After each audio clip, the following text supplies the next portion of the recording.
Thank you, Mr. Q. Okay, let's call this meeting to order.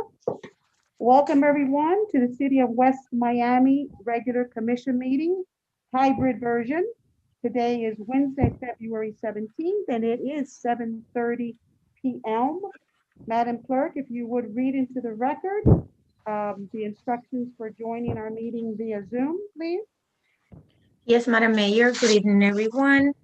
This hybrid meeting is conducted pursuant to a resolution approved by the City Commission on October 30th, 2020. The instructions to participate in the virtual commission meeting. This City Commission meeting will be held as a virtual meeting with elected officials and city staff participating through video conferencing and in person. Members of the public may join the meeting via Zoom at https://zoom.us/j/3255236059. For live remote public comments, the City of West Miami is providing live remote public comments. The person wishing to submit the live remote public comments will appear live on the TV screens in the commission chambers during the meeting and will be afforded 3 minutes to speak. Please submit your first and last name for the record.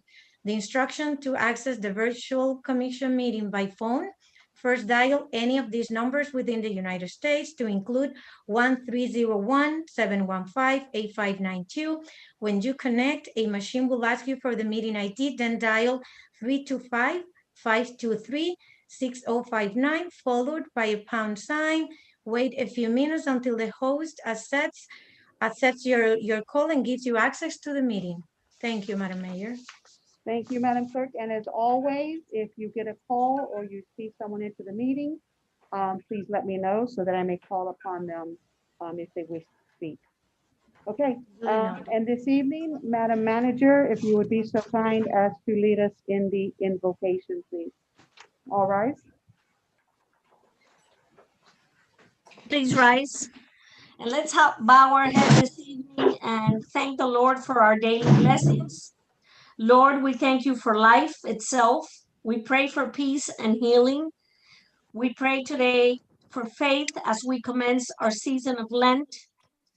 We pray for our elected leaders and all our public servants. We pray for our police officers so that they can return home safely, our military personnel and firefighters who risk of themselves, their lives, to protect ours. We also ask for a moment of silence this evening and respect as we bow our heads, honoring the life of George Fernandez, a lifelong resident of the City of West Miami, Maria Fernandez's husband, who passed away a couple of days ago. Maria was a 30-year employee with the City of West Miami. And as well, we also bow our heads, honoring the life of Felix Rodriguez, Rita's brother-in-law, who also passed away a couple of days ago, a lifelong resident of the city, and Rita's brother-in-law, actually brother from another mother. Rita is very affected by the passing of her brother-in-law, who lived with her for over 25 years. So we pray for their souls, and we pray for all the residents of the city that are ill and frail. And we ask this in your name, God. Amen. Amen. Amen. Thank you, Madam Manager. Commissioner Blanes, would you lead us in the Pledge of Allegiance, please? I pledge Pledge allegiance allegiance to the flag of the United States of America and to the republic for which it stands, one nation under under God, God, indivisible, indivisible, with liberty and justice for all. justice for all. Thank you, Commissioner. Madam Clerk, roll call, please. Yes, Madam Mayor, roll call. Mayor Rhonda Rodriguez, Present. Vice Mayor Eric Diaz-Padrón, Commissioner Candida Blanca, Yes. Commissioner Juan Blanes, present. Commissioner Luciana Suarez. Yes. Mayor, you have a quorum. Thank you. Next item, please.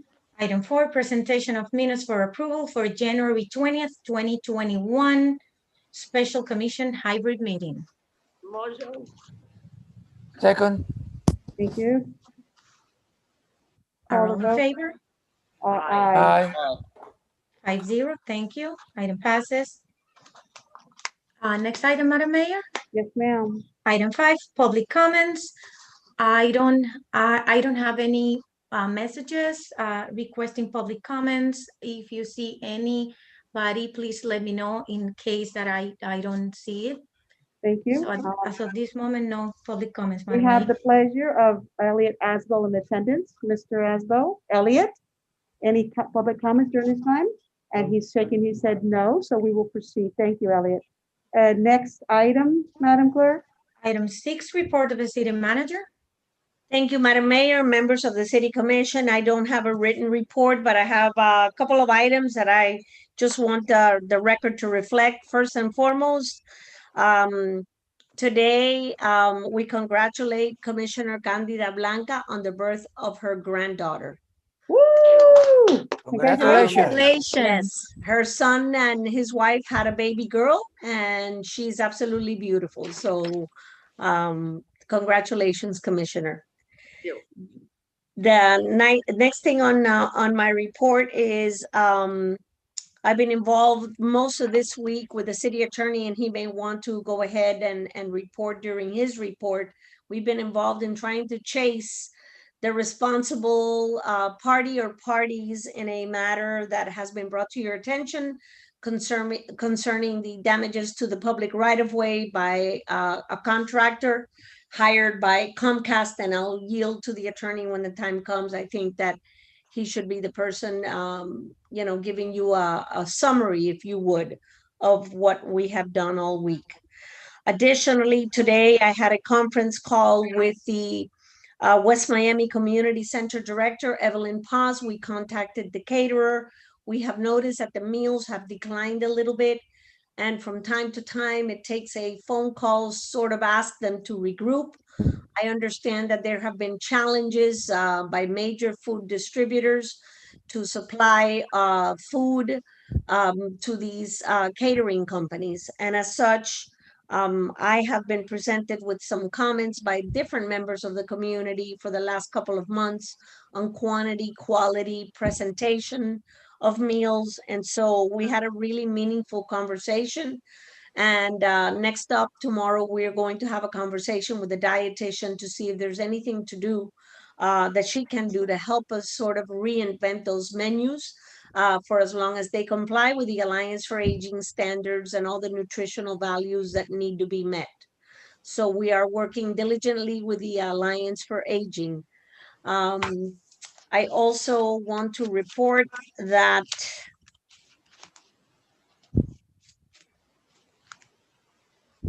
the audit from the Alliance for Aging. We have a scheduled orientation call, and they have actually postponed their actual on-site inspection until our auditors are finished. But during the month of April, we will have our on-site audit by the Alliance for Aging.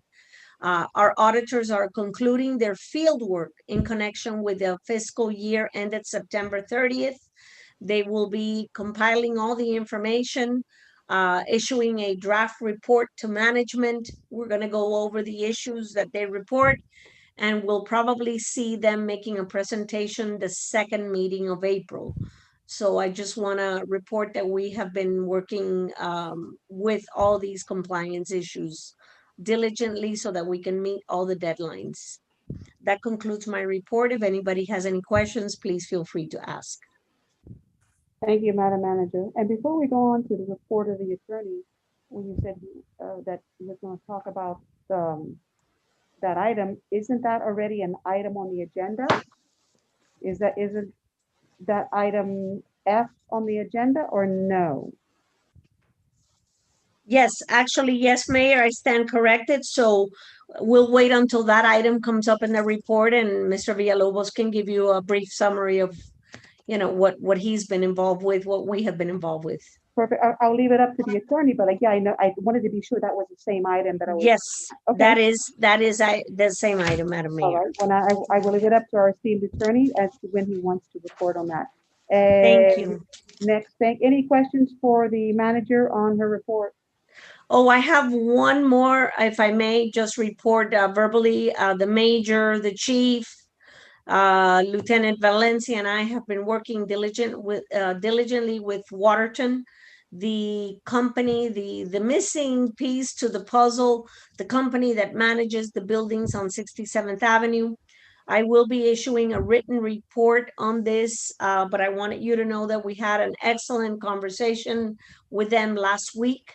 And I believe that we will see a big turnaround in terms of upkeep to the property, more of a concentration on managing the property so that the residential values and quality of life are not compromised. And so I will provide you with a report. You could go through our presentation.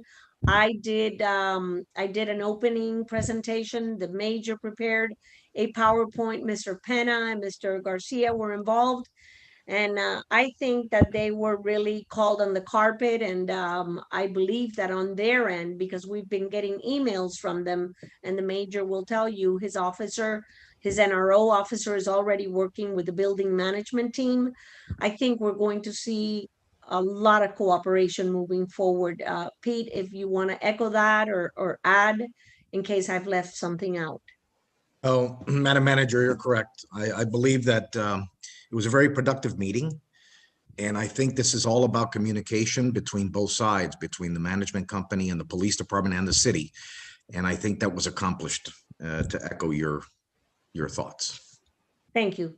Yep. And you will get something in writing from our office. Wonderful. And will that include also code compliance, items that were addressed by code compliance? as well? Absolutely. Absolutely. And you're going to give us that in writing then? Yes, ma'am. Wonderful. Thank you. I had that as a question for you because I knew you had the call recently and I wanted to know, the outcome of the call. So thank you for being prepared to provide us with that written report. Thank Okay, you. anything else, Madam Manager? No, ma'am. Okay, Madam Clerk, next item, please. Item 7, report of the city attorney. Good evening, everybody. Good evening, Mayor. We have been involved the whole month of January together with the manager and Mr. Pena in reference to resolve this issue. As you know, Comcast at some point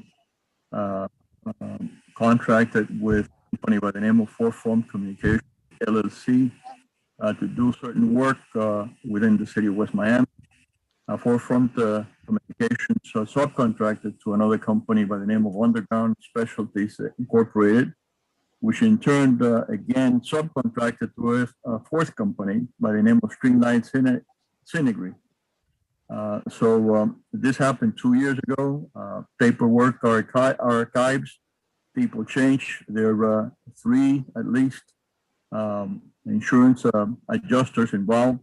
There's 2 insurance companies. So just to track down all the paperwork and what have been happening have been a task, as the manager has stated before. So we're in the, presently we have several contracts that need to be produced.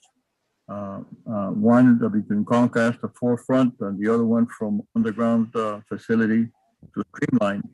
So this is the point. We have not received a denial. Therefore, we are still working on the issue. Thank you, Mr. Attorney. Now, again, I'm going to ask, will you be reporting more when we get to item F, or should we bring in Public Works and just finish this item off now? Will you be adding anything else when we get to that item, or have you covered? I don't have anything else to state. I don't know whether Mr. Pena has anything else. All right, well, then let's, Madam Clerk, if we can, since the Mr. Attorney started on this report already, let's just continue with item F at this time. Mr. Pena, did you have anything to add to this report by the attorney? No, ma'am, not at this time.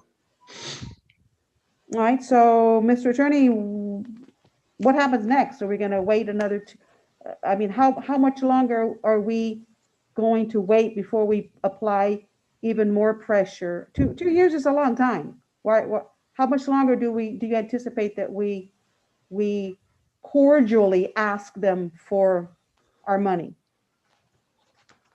Well, first of all, Madam Mayor, the issue is that when you're dealing with insurance companies, you have to wait until they complete their report.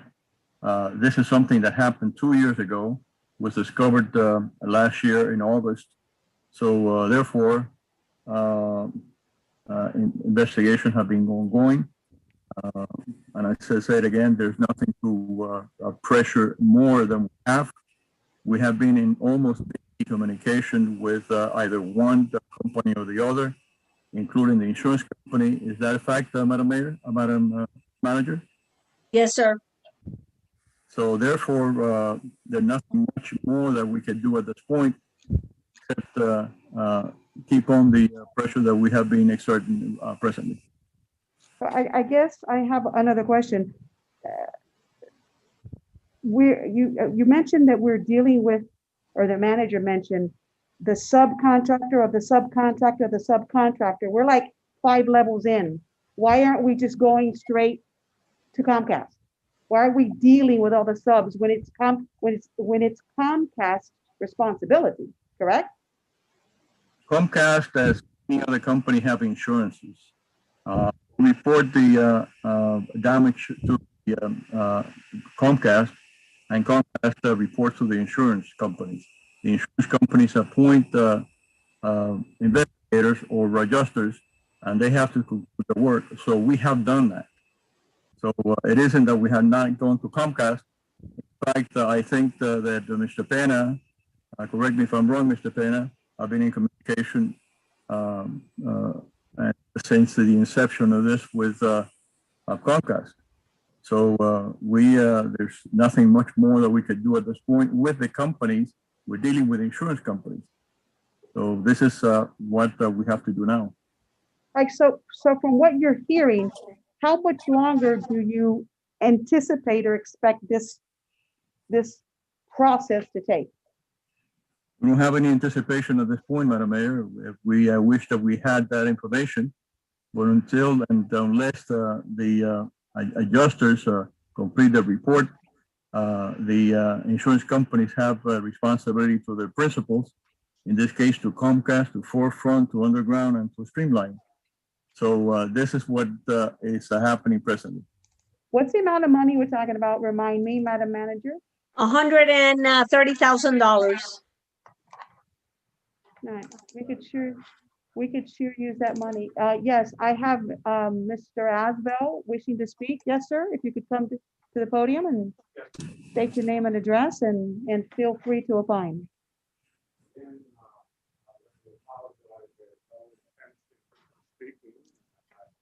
I did know this was in the agenda, but I did not. Elliot Asbell, Sunnyside Motel and Trailer Park, 6024 Southwest State Street. I did not know what the process is. I did go to law school. My father was an attorney. I cannot hear Mr. Asbell. I said I did go to law school. My father was an attorney. I have never practiced, but I'm very acquainted with the law as a citizen. Unfortunately, in my life, I've been involved with situations of damage and insurance companies, different issues. I do understand everything in the report. It's just as I'm looking at the time element, and I understand the insurance companies and their adjusters. If this was me as a private citizen, number one, I already would at this point initiated a lawsuit naming all of the parties, subs and Comcast. And if need be, I would spend the money to hire a public adjuster.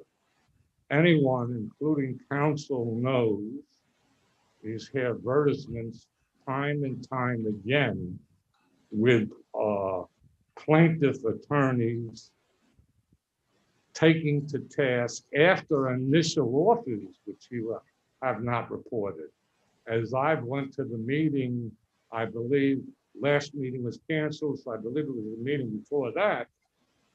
This topic took up and council legitimately said, in my opinion, that we want to have contact and we want to be cordial because because the mayor was saying that she thought council should send a letter as opposed to the janitor, as opposed to the manager. And I quite concurred in that judgment. I wasn't aware at that time that this is a 2-year-old issue. I'm hearing a date of pre-August.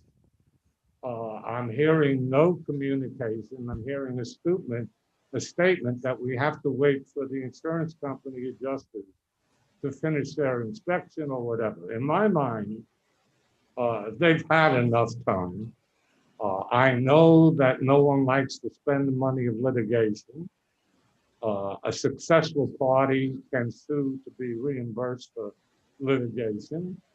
And I personally would go ahead and hire a public adjuster at this time to go fight with the insurance company. I don't think we're applying anywhere near the measure.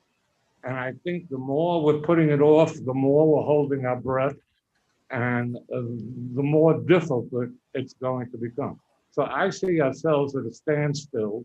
That's my perception, Counselor. I do defer to your wisdom in terms of legalism, but in terms of me and my lawsuits in practice, we'd never have this amount of time.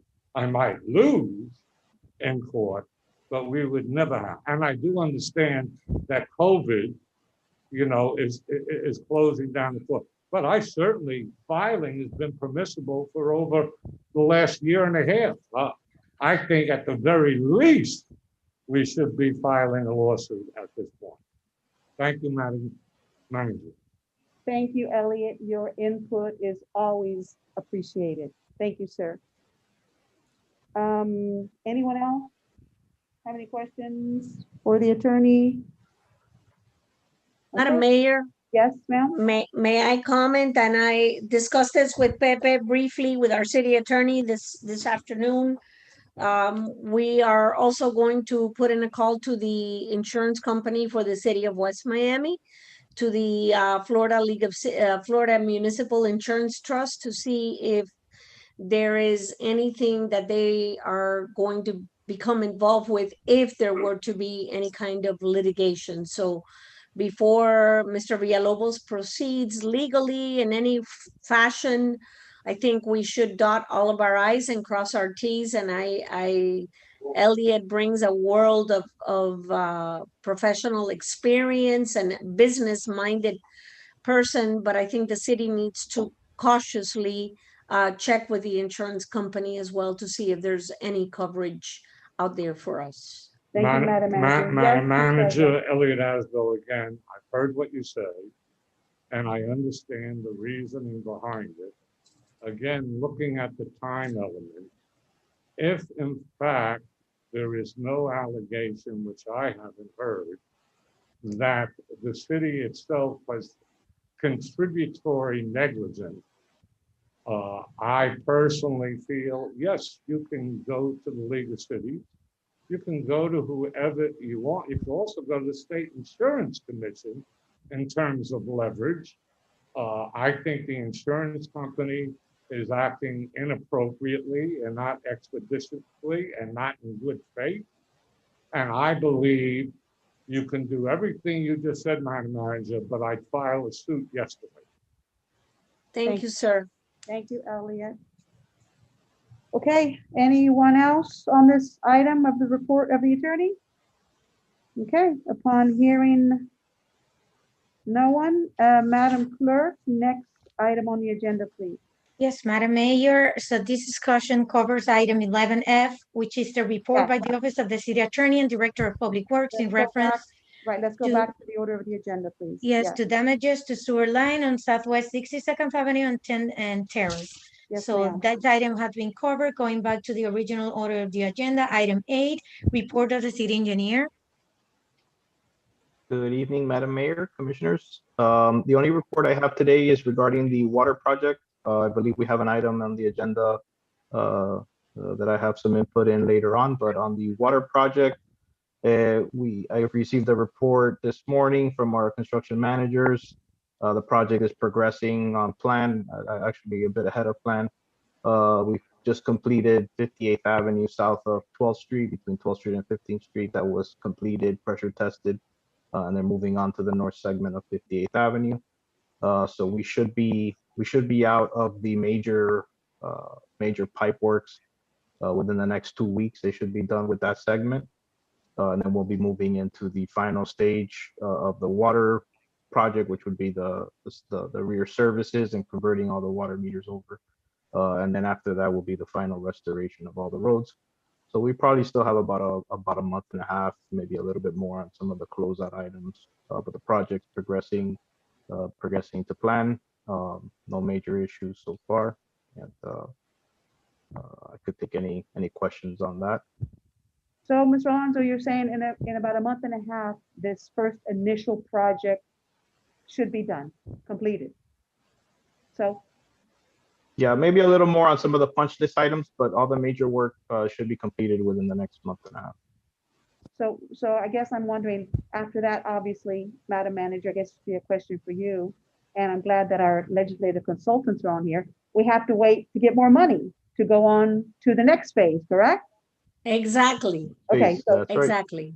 once we finish this, so let's say I stretch it to 2 months, okay? After it's done, that's it, we're done on the potable water project until the sky drops more money upon us and we can continue into phase 2. Okay, wonderful. Any questions for the engineer?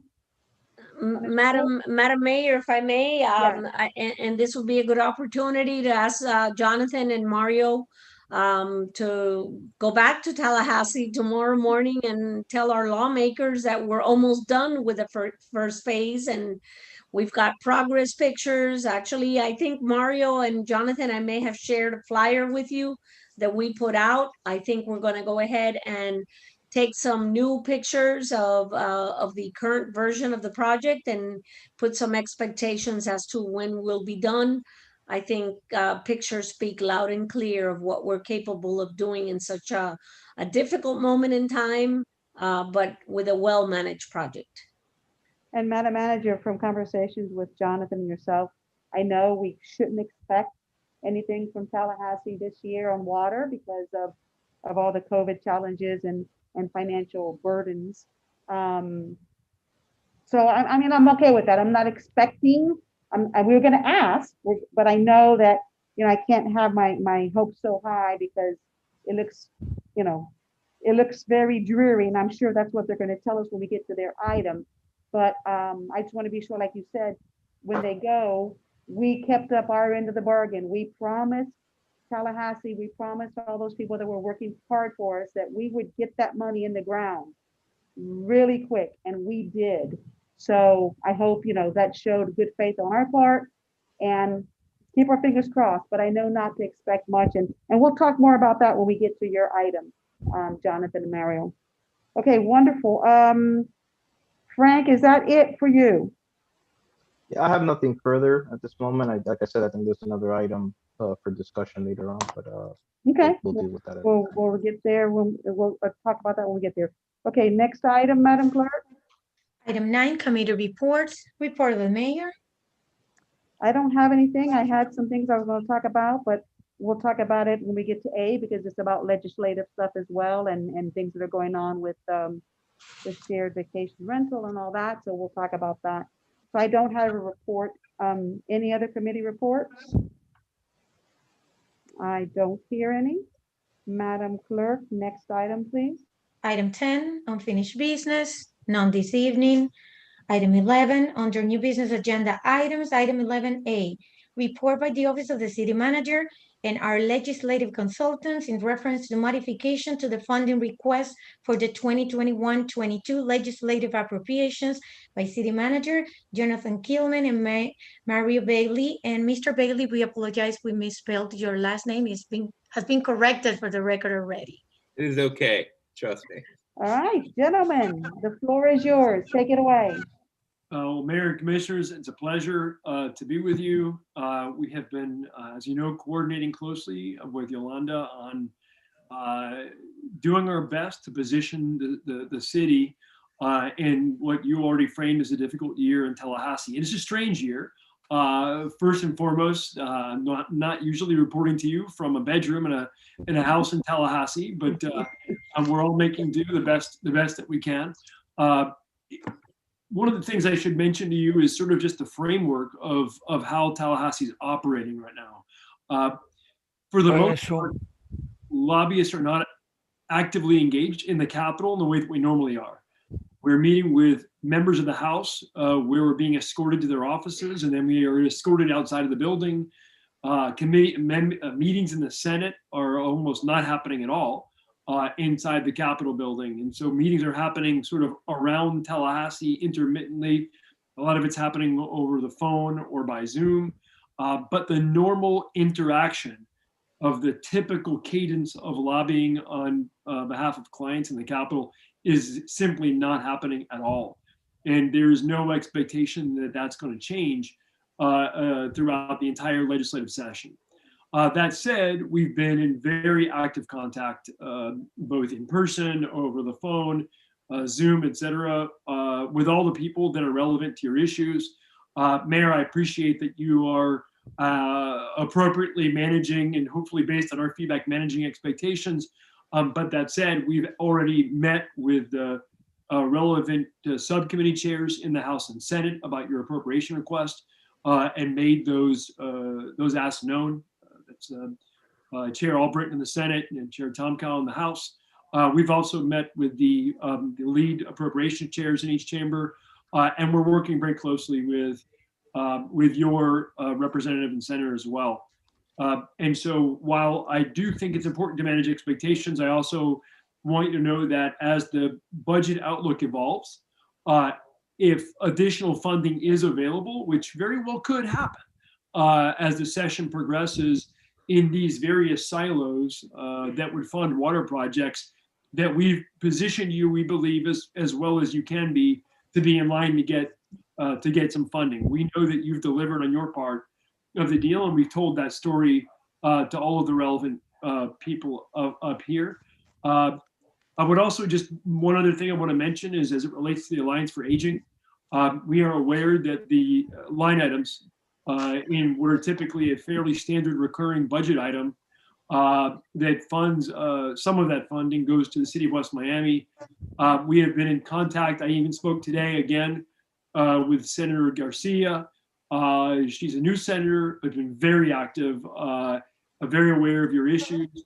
And we've spoken to her about that item. It's on her radar to make sure that she's for West Miami's portion of that budget in the recurring line item. So, those are the two key issues. I will say also, as we've spoken to both you, Mayor, and with Yolanda, we are actively engaging the departments, the agencies up here, where we believe there could be grant money available for you. We think that it's more important than it has been in the past to focus on grant opportunities. And so we've begun to open up those conversations, and we'll be setting up direct dialogue between the city and those agencies like the Department of Environmental Protection to ensure that you have ample opportunity to learn about what's available, as well as the best position to apply for those grants. On that note, I'm going to kick it over to Mario, who's been doing some specific work in terms of developing this opportunity. So Mario, if you could take over from here. Sure, and if you can see my notes, it's like Jonathan covered most of it. So I just want to start off by thank your team, especially City Manager Yolanda, for helping with getting your appropriation bill filed. Representative Asada Cabrera has filed it as House Bill 3969. And just today, Senator Garcia, she finally, we got a chance to submit everything. The forms were a bit tricky this year. The House and the Senate, they differ slightly. And so we got everything in. So we started off by meeting, as Jonathan said earlier, with the sub-chair, the Ag and Natural Resources chair. We talked about your item. And they were very thankful that you lowered your request from the initial item because noting that it is a very, very tough year. And yesterday, I met with the full appropriation chair for the House. We also met with the Speaker designate Perez. And on to the Senate, Jonathan mentioned that briefly. We met with Senator Albright also, and he was also thankful that you guys lowered. And so they're very aware of the hard work that you guys are putting in, aware of the situation that you decided to be proactive and assisting the residents of the city. And they were very, they were happy to hear that. A couple items, vacation rental bills. We're working very close with the League of Cities and also FAIR.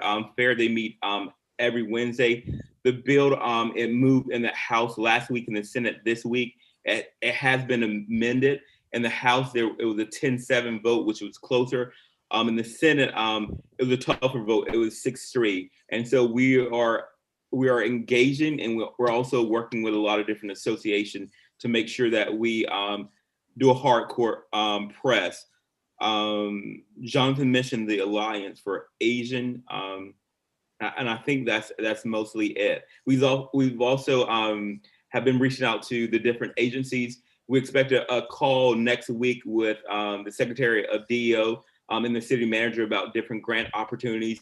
And Jonathan also is reaching out to the Secretary of DEP to schedule something similar because we are aware this will be a tight budget year, but there's a possibility that we could get it across the finish line. In speaking to the Senate sub-chair, he said currently he has not allocated any fundings for water project, but that could possibly change throughout. So he asked us to get back with him some specific information related to your project, which we will get from the manager and have to him next week. This concluded the last week of interim committee weeks. Session begins March 2nd. And so we're looking forward to that. And I will just go back to what Mario mentioned about setting up a meeting with the Director of Department of Economic Opportunity and the asset we're going to have with DEP as well. That's a unique opportunity to be able to have direct dialogue with the department leadership about the city's priorities and to learn from them about grant programs, especially because they may be more aware of the flow of federal funds that are coming to the state that can be drawn down by the cities. And we want to put an emphasis on that, particularly given the current environment. So we're happy to answer any questions that you have, but I thought that was sort of the information you want to hear kind of from a status standpoint. Yes, Jonathan, thank you. And Mario, thank you for your report. As I said, expectations are not high, but we will gladly take anything that you can get for us. And I know it's all on your shoulders because we're not going to Tallahassee this year. So I know you guys are doing everything you can for us, and you're the only ones we can rely on right now. So thank you for all that you're doing. And there's no amount small enough that we won't take it. So whatever you can get, we will put it to very good use. And then we'll look forward to the following year, and we'll be back again asking. So thank you for all that you're doing. Madam Manager, I do have another question, but it's on something else. So go ahead, Madam Manager. Thank you, Jonathan and Mario. I know we had a conversation regarding the community block grant applications under the I think it was a $92 million package that's being made available to small disadvantaged communities. And when our pre-application inquiry started with the state, they said we did not meet the threshold and the guidelines. And I think I discussed that with you. You were going to go and find out why we were excluded from applying, because I think that would have been a perfect opportunity for us to go after the second phase, which happens to be that area where the disadvantaged area, the CDBG area, which has been recognized by the county as well. That's where we have the most opportunity of getting funded with a grant. So I don't know that, if you have any updates on that. We don't have an answer yet, but what I'd like to get is what we need to do is speak to the county to understand the criteria that they're applying to designate you as eligible so that we can take that up to the department and say, we don't understand the disconnect between the county's application of federal criteria and the state's application of federal criteria. Why is one a yes and one a no? So Right. I'll come back to you because we want to find out what the criteria were that were applied at the county level for eligibility and make sure that we utilize that in our conversations with the state. So I will reach out with you, or Mario will reach out to you tomorrow to make sure we get that information. Great, thank you. And two other quick things. And so when we meet with the Secretary of DO, he'll also have additional information on that. I think the issue federally was the population number. And so just to follow up with Jonathan, we're not sure why the county was able to change that. So we'll definitely follow up. But The county recognizes us as or a portion of the city as a small disadvantaged community. That's why we became eligible for the CDBG designation. Now the state in the pre-application process is telling us you don't qualify because you are not over the 48.4% threshold. So that's what I wanted to. There's some kind of a disconnect between the way that they're applying the criteria, and I want to make sure that we bring to them the county's perspective when we meet with them. Right. So we'll come back to make sure that we understand, what the contact point is at the county to get this criteria and take that to the state. Right, and that would be a priority because I think the window of time is very short here for the pre-application process. We'll Thank put you. on our agenda for tomorrow to make sure that we do that. But as Mario said, we also have the conversation set up with the director of TEO and ask him personally to help solve the problem for us. Thank you very much. And thank you, Madam Manager. I know we had the conversation of the different avenues that we're seeking to get this money. So I'll Yes, go ma'am. down any avenue that we have to Yes, get the ma'am. money. So thank you Okay. all for working on that particular portion of it.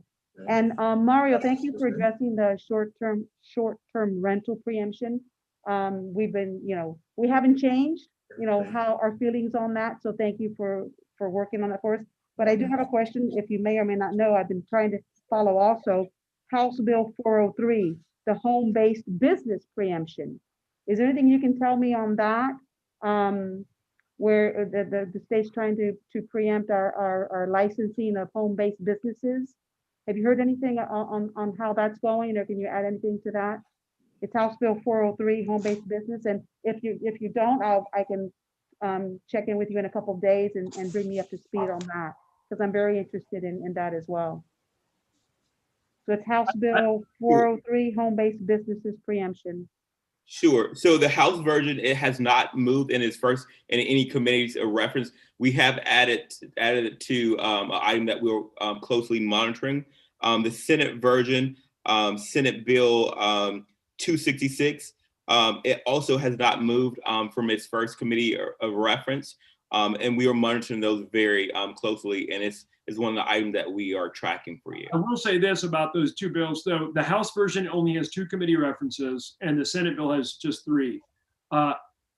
From my experience, when a House bill has only 2 committee references, that's a bill that leadership wants to see move. And so I would just sort of be kind of give you fair warning that bill looks to have some I would say political juice behind it. So we'll watch it very closely and update you both in terms of feedback that we get directly, but also any of the activities that we see the League of Cities doing that we think are particularly relevant. But again, I would just sort of say, when you see a bill with only 2 committee references in the House, I see that as a signal that there's some desire to get that bill across the finish line. So we're monitoring it very closely. Yeah, I definitely don't want to lose our governance over our home-based business licensing. So thank you for being on top of that. And I'll check in with you, probably next week to see how that's going. Okay, any questions or anything else for Mario or for Jonathan? Anything else, gentlemen, you need to add? No, other than to let you know, we appreciate that the city, unilaterally adjusted its request in recognition of the circumstances up here. And I echo Mario's sentiments that the feedback we got was really grateful and a recognition of your willingness to be flexible. And hopefully, should the budget outlook continue to develop in a positive way and there are funds allocated for water projects, that's something that's taken into account. And so we appreciate your working with us on that to put you in a better posture. Thank you, Jonathan. And Thank as you. always, thank you for all your hard work on our behalf. We appreciate it more than ever right now when it's all on you. So go Stay safe. forward for us, go forward. Thank you, Madam Clerk. Let's move on to the next item.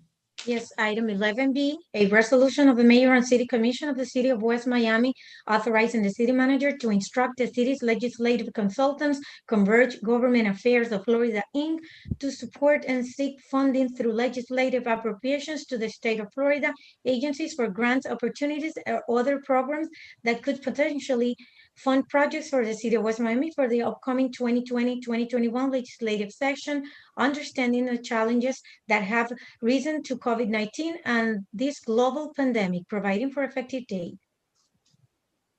I need a motion. Motion. I need a second. I think I have two motions, so. Second. All right, Madam Clerk. Yes, Call. motion by Commissioner Blanca, second by Commissioner Suarez. Commissioner Blanes, how do you vote? Yes. Commissioner Suarez, Yes. Commissioner Blanca, Yes. Vice Mayor Diaz-Padrón, Mayor Rodriguez, Yes. 5-0, item passes. Thank you, gentlemen. Oh, they're gone already. Okay. Okay. Excuse me. I have a problem with the computer. Mr. Q, could you come and check? Please. And check Commissioner Blanca is having some.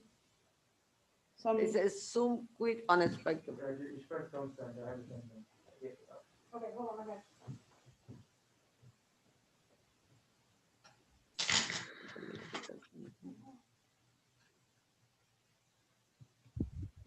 Got it. Thank you. Yeah, we're good, yeah. Got it. She got it. Okay, sorry for that. Madam Clerk, proceed, please.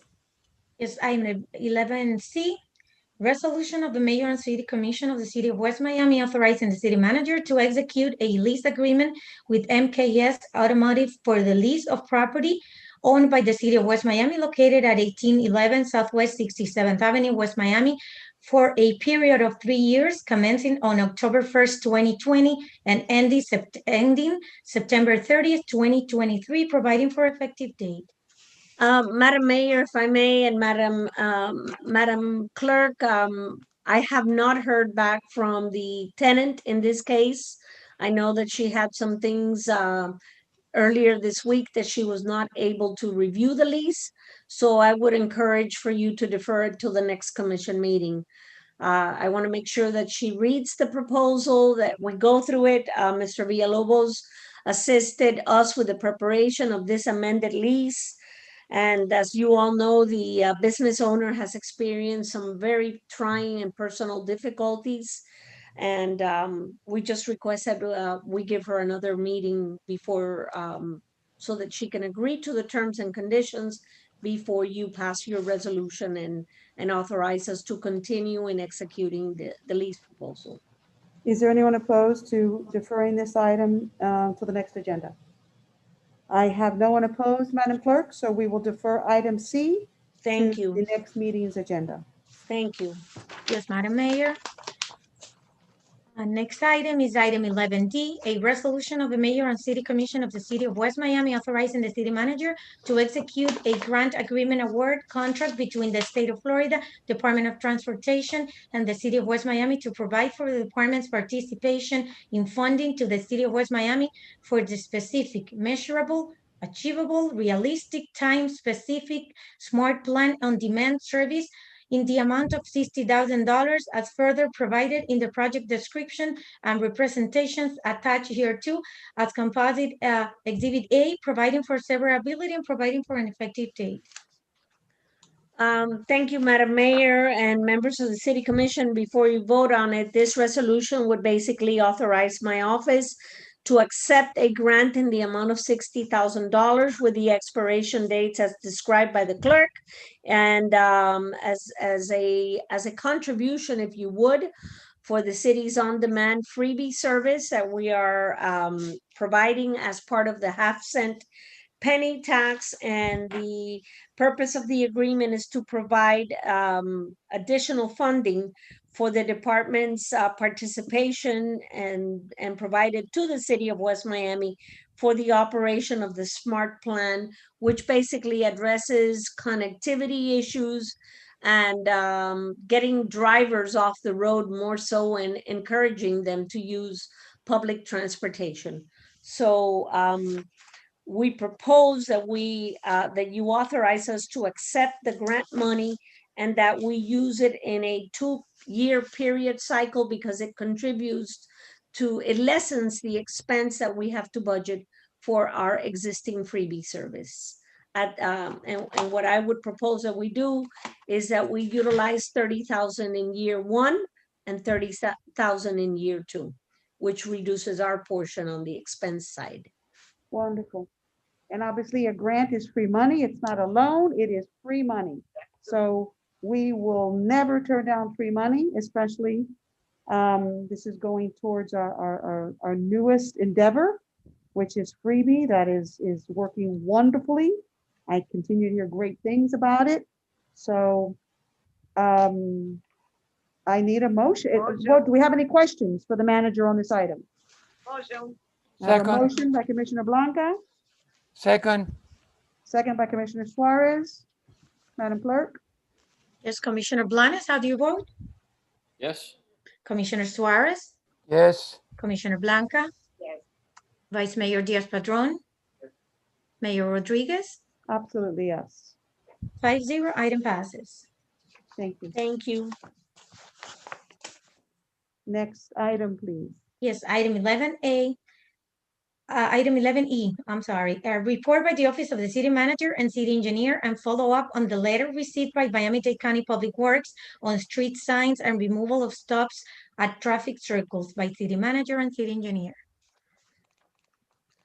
Thank you, Madam Mayor. If I may, I think I would like for us to yield to the city engineer, who's been very active with the participation with Miami-Dade County, the Office of Transportation and Public Works.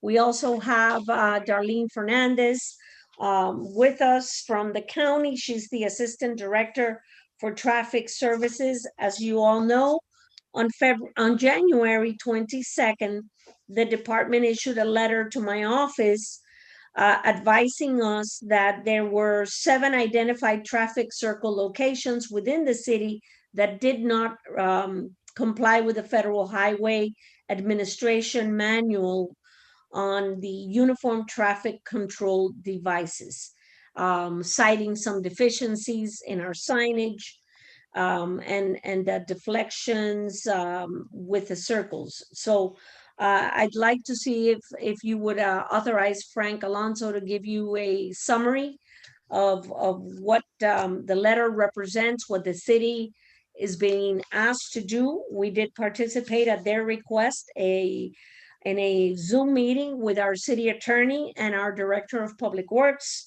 and the county staff, to include Claudia Diaz, their chief engineer, and Alice Bravo, who momentarily joined the meeting but had to leave the meeting. So that being said, Mayor, could we hear from Frank on this issue? Yes, ma'am. Thank you. So we've been discussing this with the county now for some time, probably over the course of the last year. They brought it to our attention sometime last year. I don't have the exact date, but as the manager mentioned, we did receive a formal letter last month outlining the deficiencies with some of our older traffic circles. Essentially, we have 7 circles kind of scattered throughout the city. There were some of the first ones built in the early 2000s where they were installed with stop signs rather than the standard yield signs that are required in traffic circles. So the county is essentially asking us to remediate the situation by placing back the yield signs and removing the stop signs. So it's kind of, it's kind of that simple. It's my understanding that the stop signs were put into place at the request of the commission at that time. It was not designed in that fashion. The actual design drawings do show the yield signs, but they were placed initially as stop signs at the behest of the commission at the time. The other traffic circles throughout the city, the ones that we've built in later years, were built with stop signs. So we kind of have a mismatch of traffic circles throughout the city with these two conditions. You know, it's my opinion to the manager was, you know, this is MUTCD standard, the manual uniform traffic control devices, which governs how we design and implement these traffic calming devices. So, you know, in order to meet that standard, you know, my recommendation is to follow the orders of the county and replace the signs. But that's, you know, I guess that's up for discussion on your end, on the commission's end. But that would be my professional opinion, that we comply with the request. And did you There say? was another request on the letter. Go ahead, I'm sorry. Did you mention window stop signs were put in? You said it was a previous commission that approved them, but- I want to say, yeah, I want to say it was 2005 or 6. It was a while back. It was in the early 2000s when the original, it was the original batch that was built. 2005. So it was a while back. Wow. Okay. Okay. Now, at the time, Madam Mayor, we did not have an executed interlocal agreement with Miami-Dade County on the jurisdiction over signage and roads and maintenance that defines the current agreement that we have with the county. So the erection or the construction of those traffic circles were completed before the contract became effective. Okay. Thank you, Madam Manager. Yeah, there was a few of them built back in 05, and then there was a few built in the couple years after that, as we received grants throughout the years to build some of these. And in that time frame, like 05 to 08, I think we built a few of them with the stop signs. Okay. Anything else, Frank?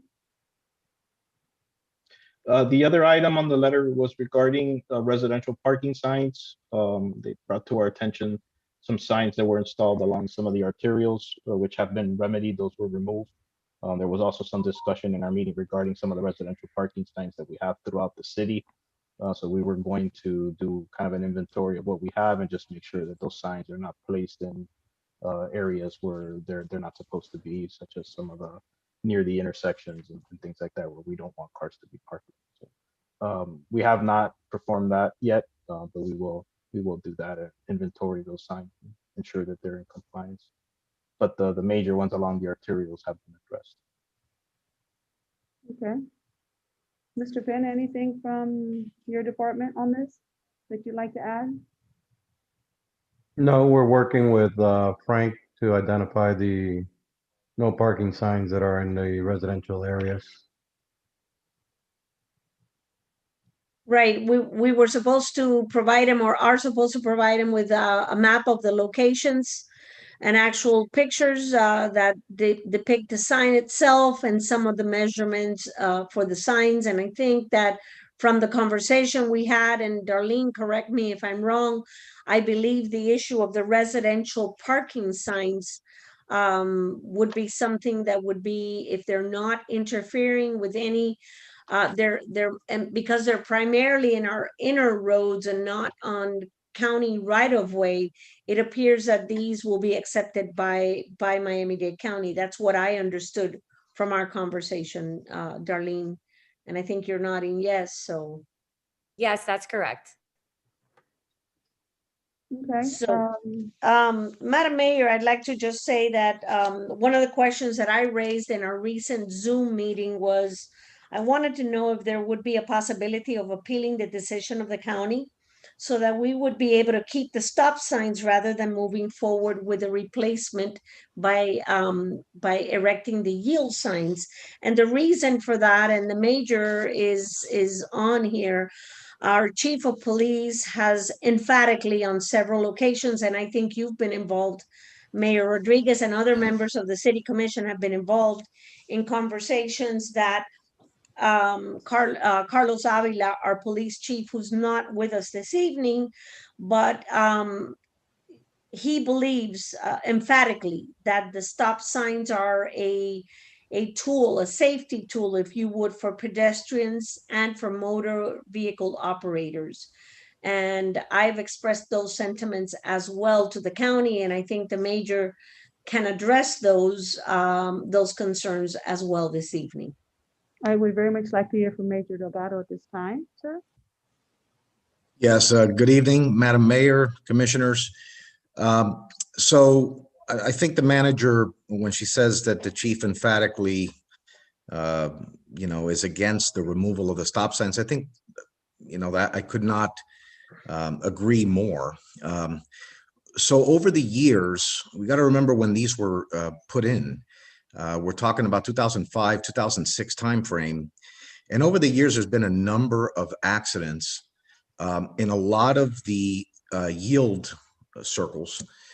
And I believe that the stop signs have significantly helped in stopping the traffic. I think that we all know that everybody's in a hurry in Miami-Dade County.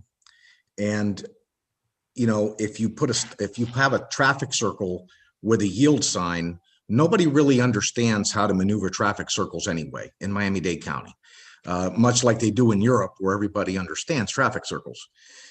We have exhausted our manpower over the last years in trying to enforce these traffic circles to get people to stop and to yield right-of-ways.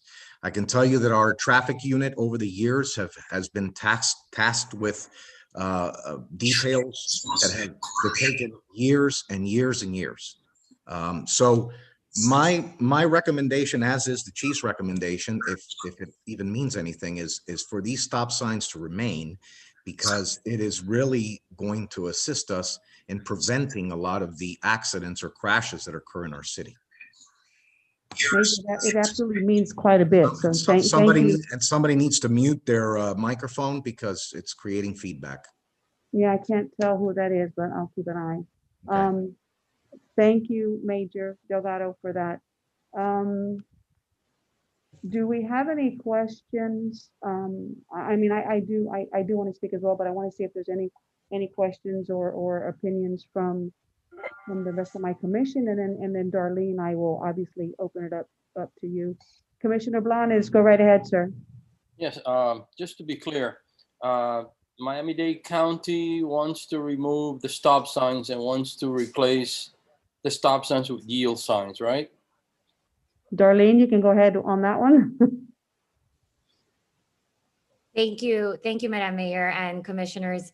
Yeah, so the standard, which Francisco had explained earlier, our Federal Highway Administration circles cannot be designed with stop signs.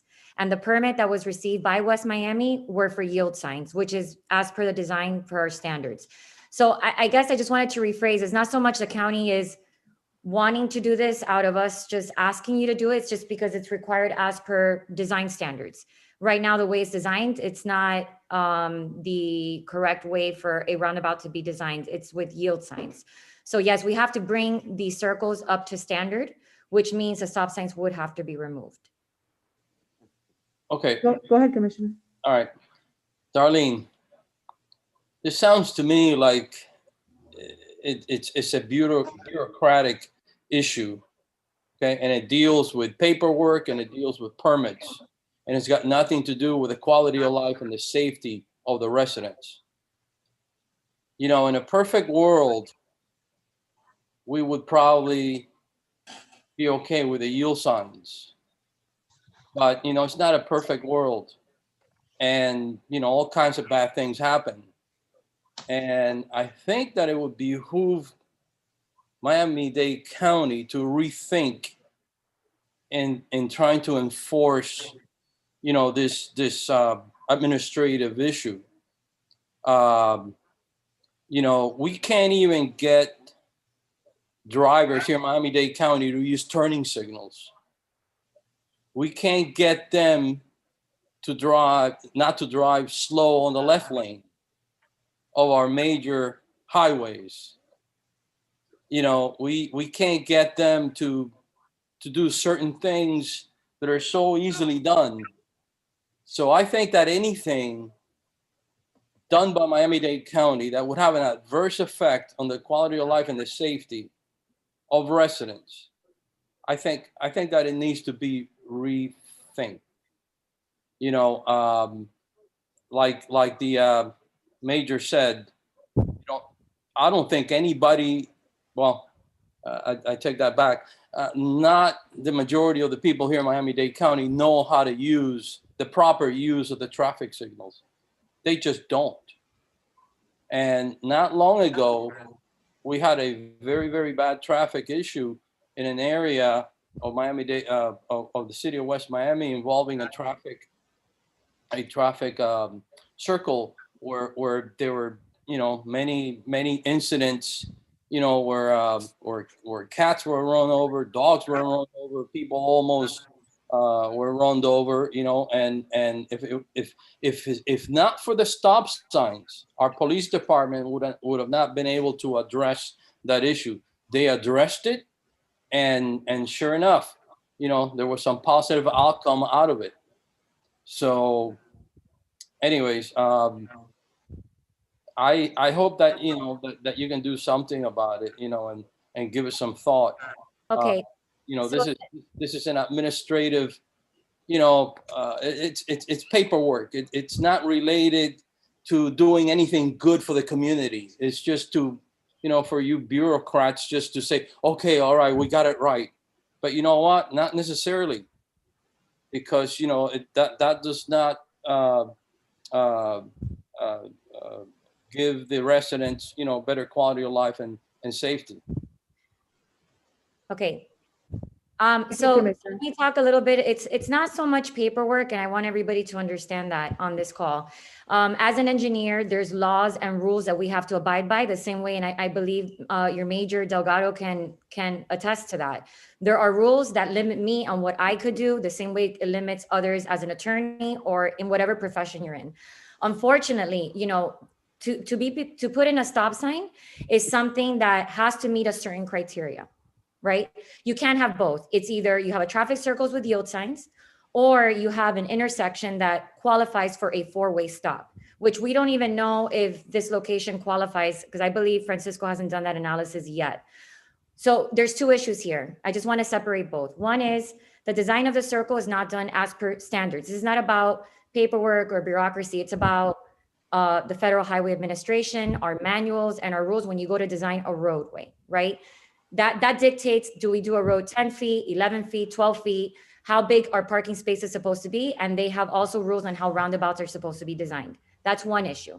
The second is, what I'm hearing is that there has been speeding issues throughout this neighborhood, and I hear this, trust me, I deal with this with all 34 municipalities across Miami-Dade County. It's a quality of life issue sometimes, right? It's how do we get people to really slow down? And sometimes there's misconception that a stop sign, that's what it's meant to do. When in reality, as per our code, which is a manual uniform of traffic control devices, and I hate to throw in all these books and references, but just to give you an understanding, stop signs have to meet a certain criteria on volume. So putting away aside the roundabout, let's say the roundabout did not exist today, right?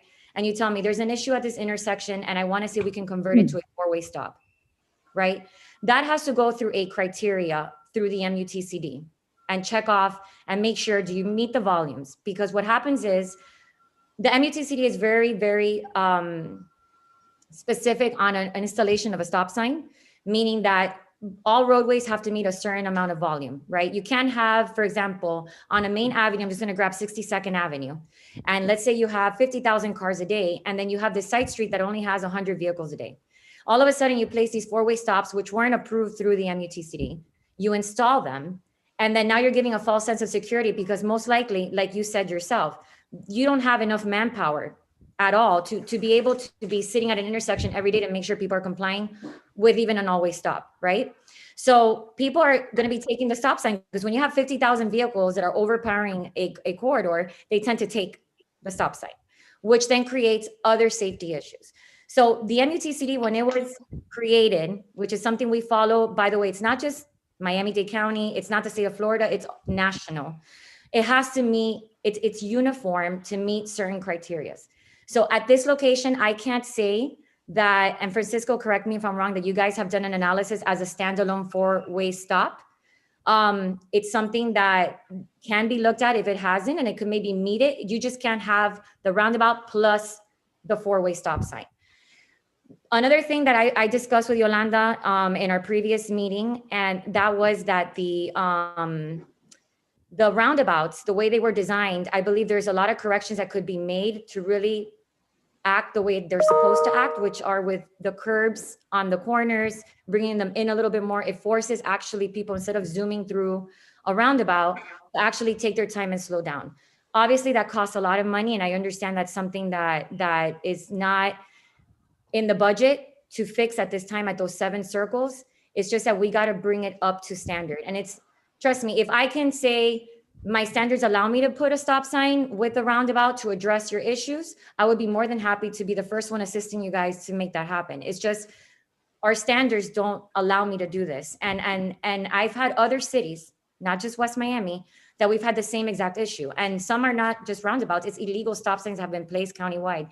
And I've been in the same situation, and I understand you guys have other issues, you know, quality of life, it's a speeding issue, but sometimes there's other solutions that maybe have to be considered, because a stop sign by law, there's a requirement for us to be able to install it. And as of right now, these locations do not meet that requirement. That's the issue that I have at this time. So if there's anything I can do to assist, you know, police, that we can sit in meetings, I can, and maybe find other solutions that I can work around with things that I'm capable of doing, right? It's trying to get away from, it's not a stop sign. Maybe it's speeding, those flashback solar signs. Maybe it's rumble strips, which I've done even in unincorporated Dade, which are, as you've seen on the turnpike or the highways, when you drive, you know, when you veer off a little bit of the expressway, you know how it vibrates the car, the rumble strips that are on the side of the road. Mm-hmm. Well, we have now incorporated, because we've had to get creative, right? What are ways that we can help you with the quality of life with speeding issues? Because I understand you guys probably have a lot of cut through traffic. I get it. You guys are in the central, in the center of Miami-Dade County, the same way Coral Gables has the same issues, because you guys are in the center. And so a lot of people go through your neighborhoods to get access to major arterials or collectors. So I think the safety of slowing cars down, we're all for that. It's just, we got to do it the right way. And I believe that maybe looking at this option, like I told you, these rumble strips, which are thick paint that we put, it almost vibrates the car a little bit, and people notice, oh no, I can't, I'm speeding too close maybe to the roundabout. Those are other options that we can look at, and maybe have further discussions with the city on how we can assist you with the tools that I have to help you. It's just that legally, as an engineer, and Francisco, and I believe there's others on this call, and maybe I personally cannot say, I'm going to sign this off and put in the stop sign. I would love to do it. I can't. So I want to find a way to help you guys, right? To be able to address your issues. It just may not be the route of, it can't be the stop sign. So I just wanted to clarify that. For the record, I'd like to ask a question. I don't know who might be able to answer it, but who put the stop signs up to begin with? Who approved the stop signs to be put up? I know the mayor and city commission at the time. In 2005. Yep. When these circles but were in built. Miami-Dade County, but isn't Miami-Dade County the one that comes out and puts these stop signs up? No, the city installed them. The city installed them at the under the authority given to us by the city commission at the time. So, Commissioner, I just want to clarify. Any stop sign, I don't know what was in 2005, but just as Home Rule Charter, just so you have a little idea, the process, the way it works is we control traffic control signs throughout the county, even within municipalities. Municipalities and commissions are not, they can't direct staff to do that, because they still would have to come to Miami-Dade County for approval, which was not done in this case. I just wanted to clarify that. Now, Darlene, I've got something for you. I appreciate all of your, obviously your good ideas, the rumble strips. I know that that works well because I feel them all the time on the turnpike. But you know what the problem is that everybody's got a job to do here. And I know that you do as well, and Frank does as well. But not everybody's a traffic expert, and you can't believe everything that you read online. And you know what? You know, I've been doing this job a long time, as has the chief. And when you're standing out there and you're boots on ground and you're watching these people that are not yielding the right of way, and we have hundreds of calls from residents of these intersections that are in that same intersection that call us all the time. And you guys got to do something, because we're going to have somebody's going to get killed, a baby's going to get run over. We have to address those issues. So I can appreciate your ideas, and I you know, thank you for that, but understand our position too.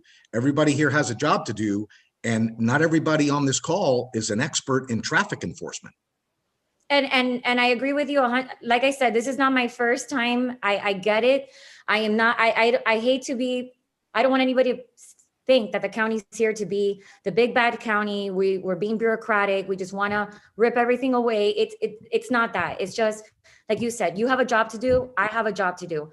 I want to try to help you find solutions to address your problems, but the right way. I just can't, what I can't do is have both. I can't have the roundabout with a stop sign, which makes your life easier. But guess what? It doesn't make my life easier, because it is not something that's approved and as per standard for me to design. You're not allowed to design to that way. So I guess what I'm trying to do is, okay, you can either have one or the other, but the other may not even meet the requirements of the MUTCD, which is doing a four-way stop. Right. So I'm trying to find ways, and I get it. I'm not, trust me, I deal with this at a county level. You guys know your city the best. I depend on all of you to give me information so I can help you and find tools to help you the best way I can. I just have to make sure we're doing it legally. We're doing it the right way, because if somebody takes that stop sign, right?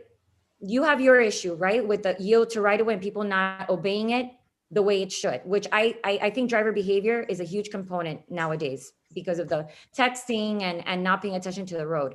But aside from that, what happens is if there is an accident with that stop sign there, and when that goes to court, because we get depoted 4 to 5 times a month on average, and that's a slow month, okay, countywide.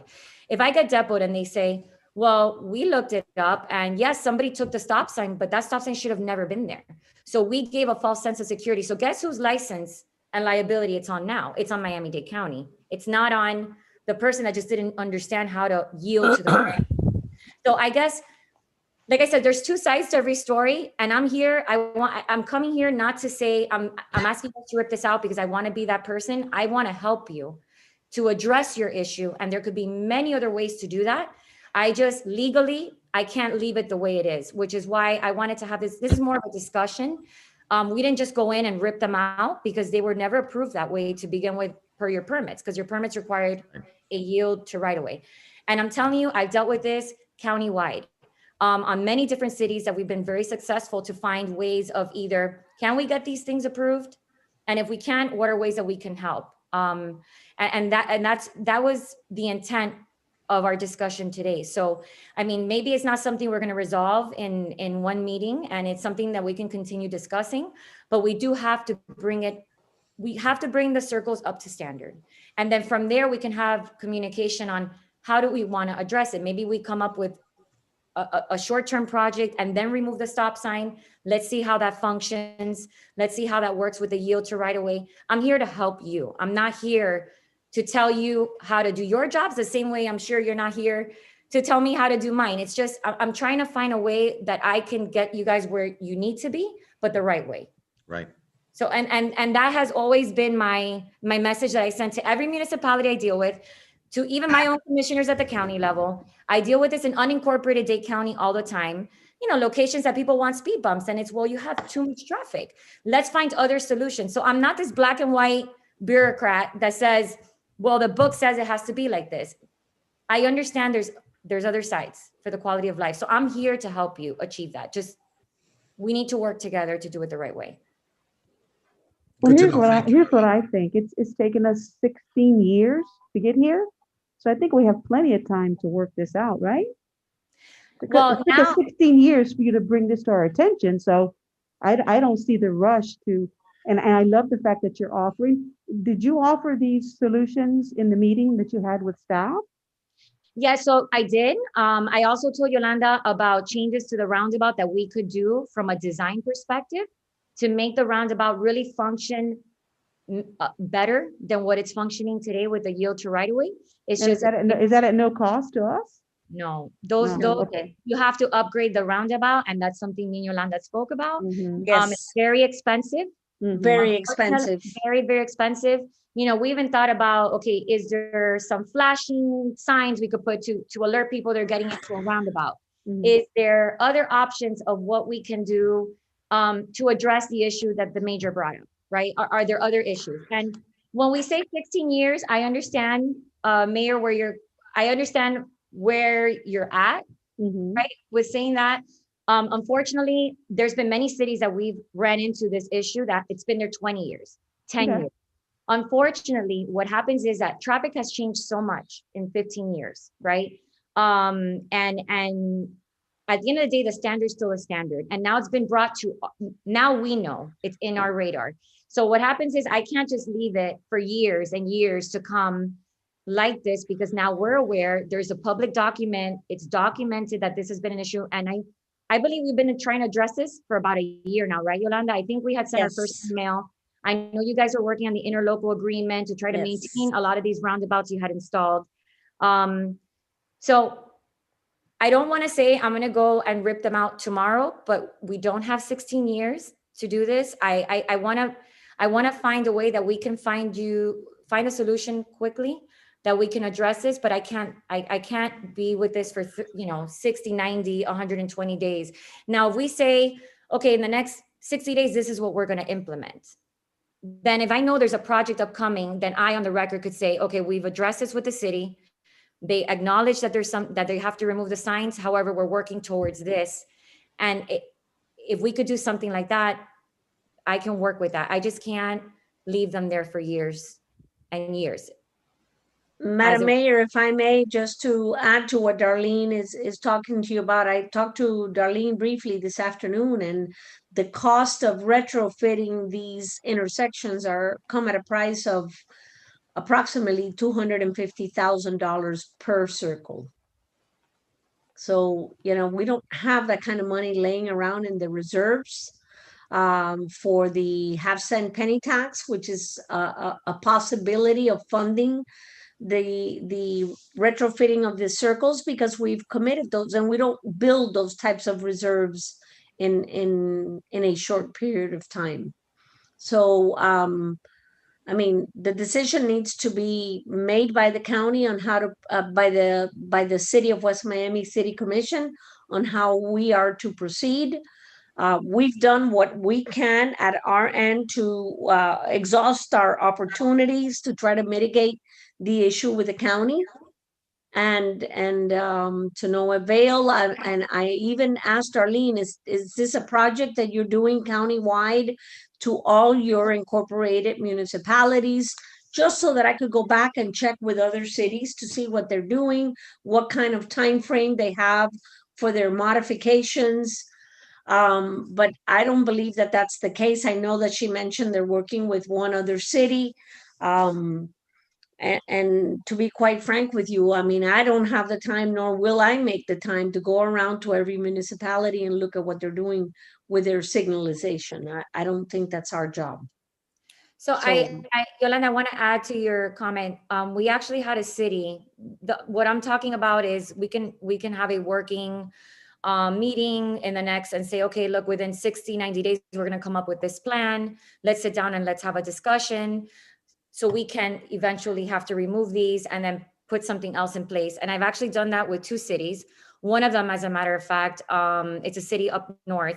And they actually had their engineer, like Francisco in this case, they kind of looked at what are the options. There was about 3 signs that were illegal. They ended up being able to keep 1. The other 2 they did remove, but we did give them we said, okay, in 60 days, let's have a discussion of how we're proceeding, because it shows good effort from our side, right? From a legal standpoint, is we are working with the city. We understand they're not supposed to be there. They're not as per standards, but we are communicating that we've already let you know that, and we're working on removing it.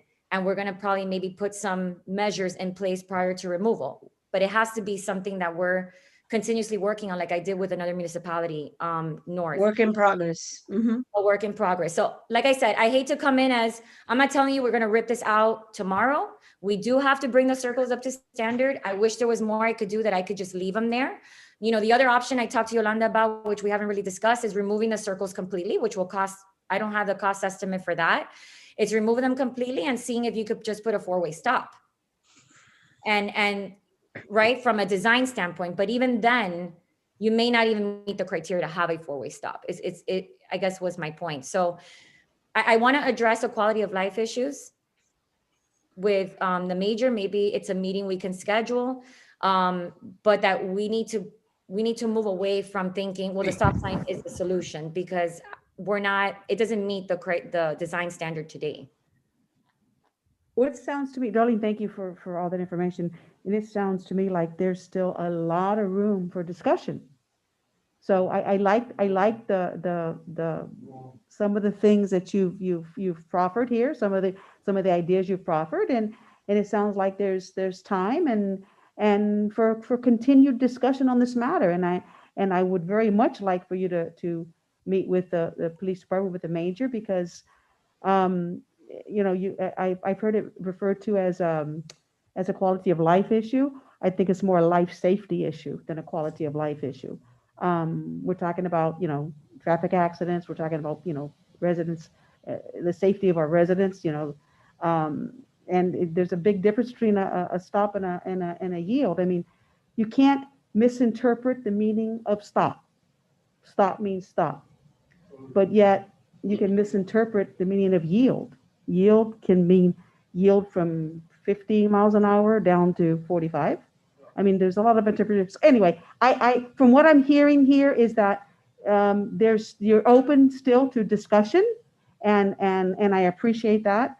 And that's what I'd like to see, going forward is more discussion between the county, yourself, and staff, especially with the police department. So thank you for that offer, and I will definitely take you up on that. That's exactly how I feel we should proceed, is continued discussion with you and take you up on some of your offers.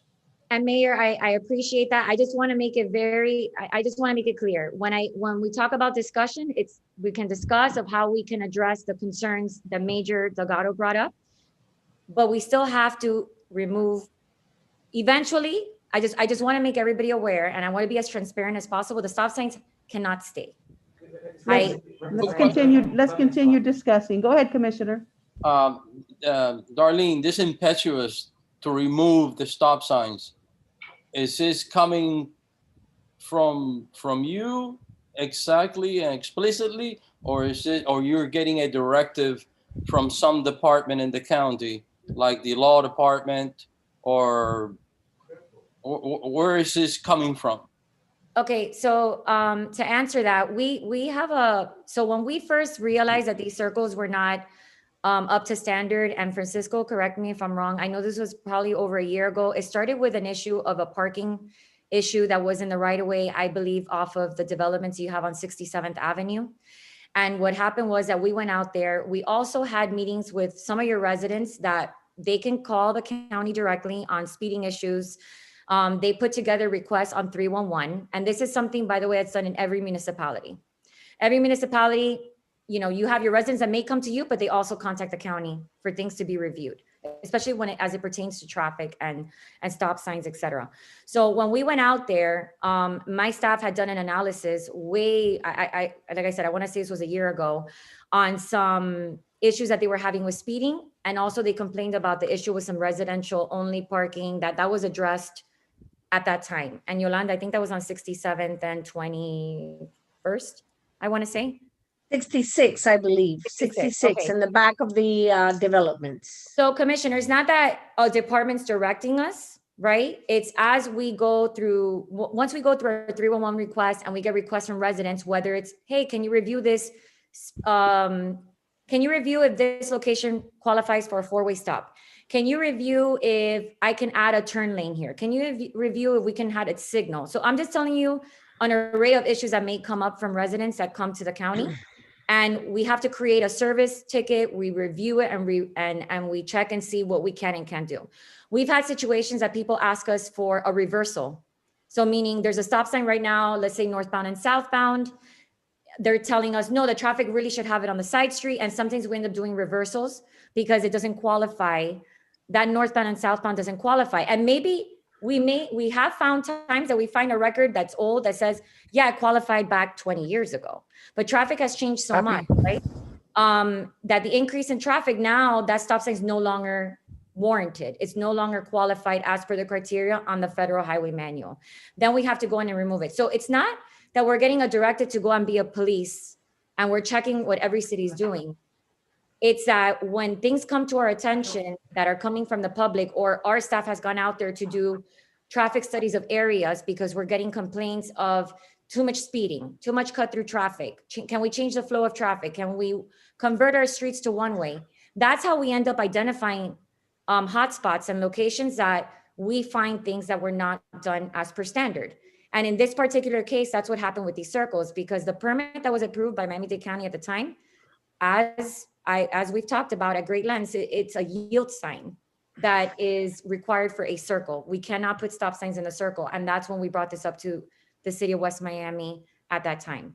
So it's not that we're going out and just policing every city. It's as requests come to us or as we see it throughout the county, we have to bring things up to standard because now it's on us. And now it's something that we have to identify and correct.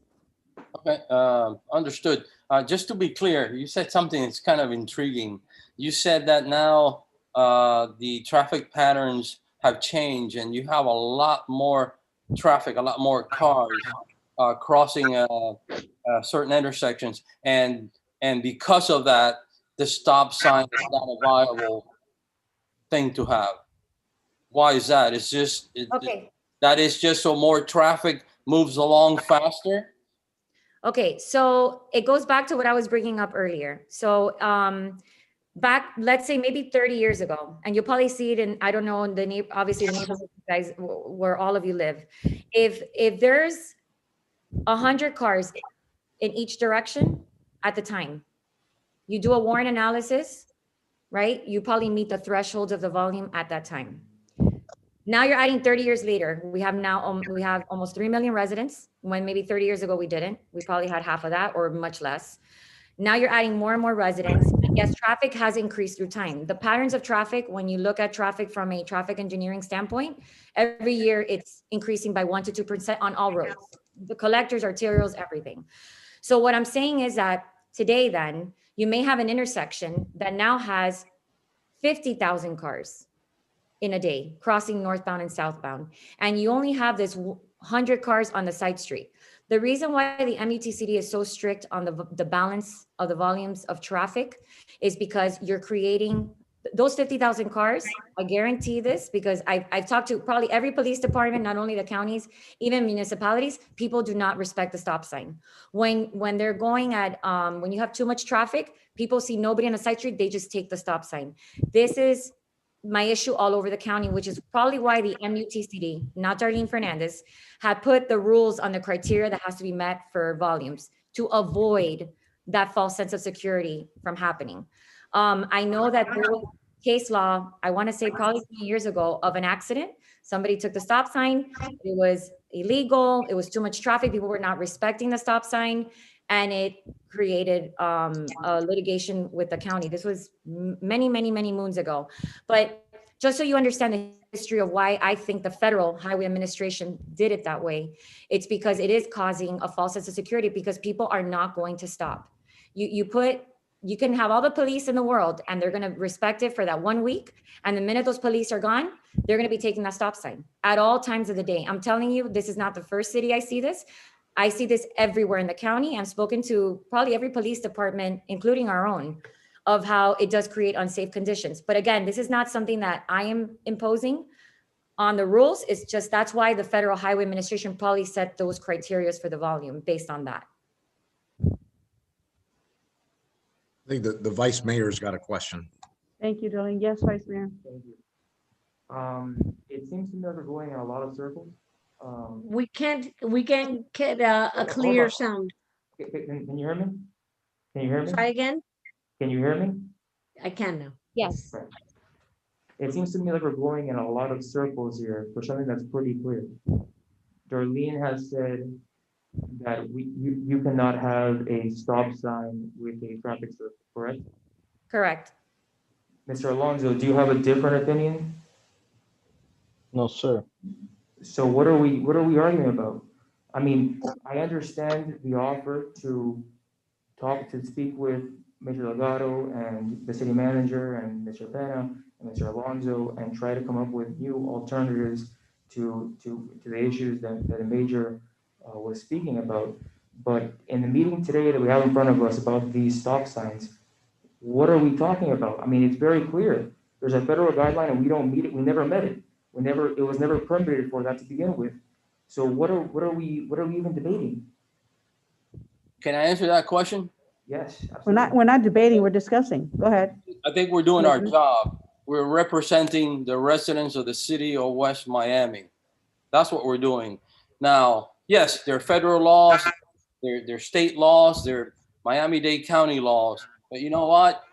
In our position, sitting here, we have to at least voice our concerns, our issues, and whatever it is that we can to make sure that we put forth the safety and the quality of life of our residents. And yes, they're probably going to take away the stop signs. But you know what? It's on the record that some of us stood here and fought for the stop signs not to be taken. I mean, that I agree with you. But I mean, it's very, very, very clear, and I should be clear to everyone on this call at this point, because we're an hour in on discussion, that those stop signs are coming on. Unless we take a traffic circle off and they qualify for a four-way stop, which every time that I've heard the idea of taking away a traffic circle, I see the manager's head shaking like crazy. So, I mean, I fully agree with you about stating our concerns. Ms. Fernandez has very vocally said that she will meet with anybody from the city to see how we can create, better situations for traffic and for pedestrians. And when it comes to the stop signs, those are gone. I mean, it's really that simple. So I agree with you. I hope that, our engineer, Yolanda, everyone involved, major, takes up that offer to talk to Ms. Fernandez immediately and start coming up with solutions. But, I don't know why we're really going around, beating around the bush with these stop signs. Well, I can tell you why I'm continuing to discuss it, because I'm hearing loud and clear from my police department, which I think knows a lot more about public safety and life safety issues than a manual from the county or from wherever that manual was written. So that's why we're continuing to discuss it. And I want staff to continue discussing with Ms. Fernandez some of the options that she proffered. And that's exactly what I would like to see done. I mean, again, it took us 16 years to get here. So you know what? If it takes us another month, 2 months, 3 months to continue this discussion, I don't have a problem with that. I mean, are you suggesting that we leave the stop signs there? I suggest that we continue discussions with Ms. Fernandez as she offered. That's what I'm suggesting. That we go against. I'm suggesting that we continue the discuss. We take Ms. Fernandez up on her offer and we continue the discussions.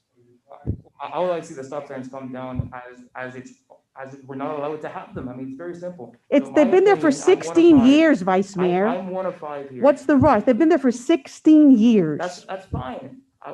I'm one of 5 here. I say that we have taken down. That's my opinion. And I'm saying there's no rush to do so. And that is your opinion. My opinion is backed by frankly, the law. By a but- manuscript. But by, which happens to be something we are in violation of. But Okay, that's my opinion.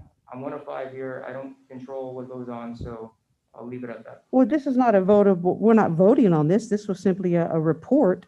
So we've had a report and we've all given our opinions, and we haven't heard from everybody at the table, but my opinion is let's take Ms. Fernandez up on her offer. She graciously offered to continue discussions, and that's what I think we should do.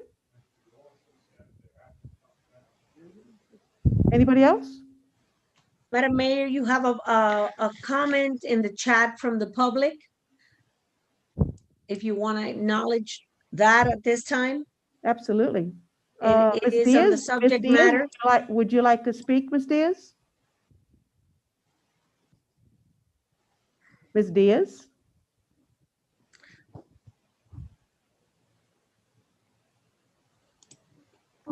I don't know how. Unmute yourself.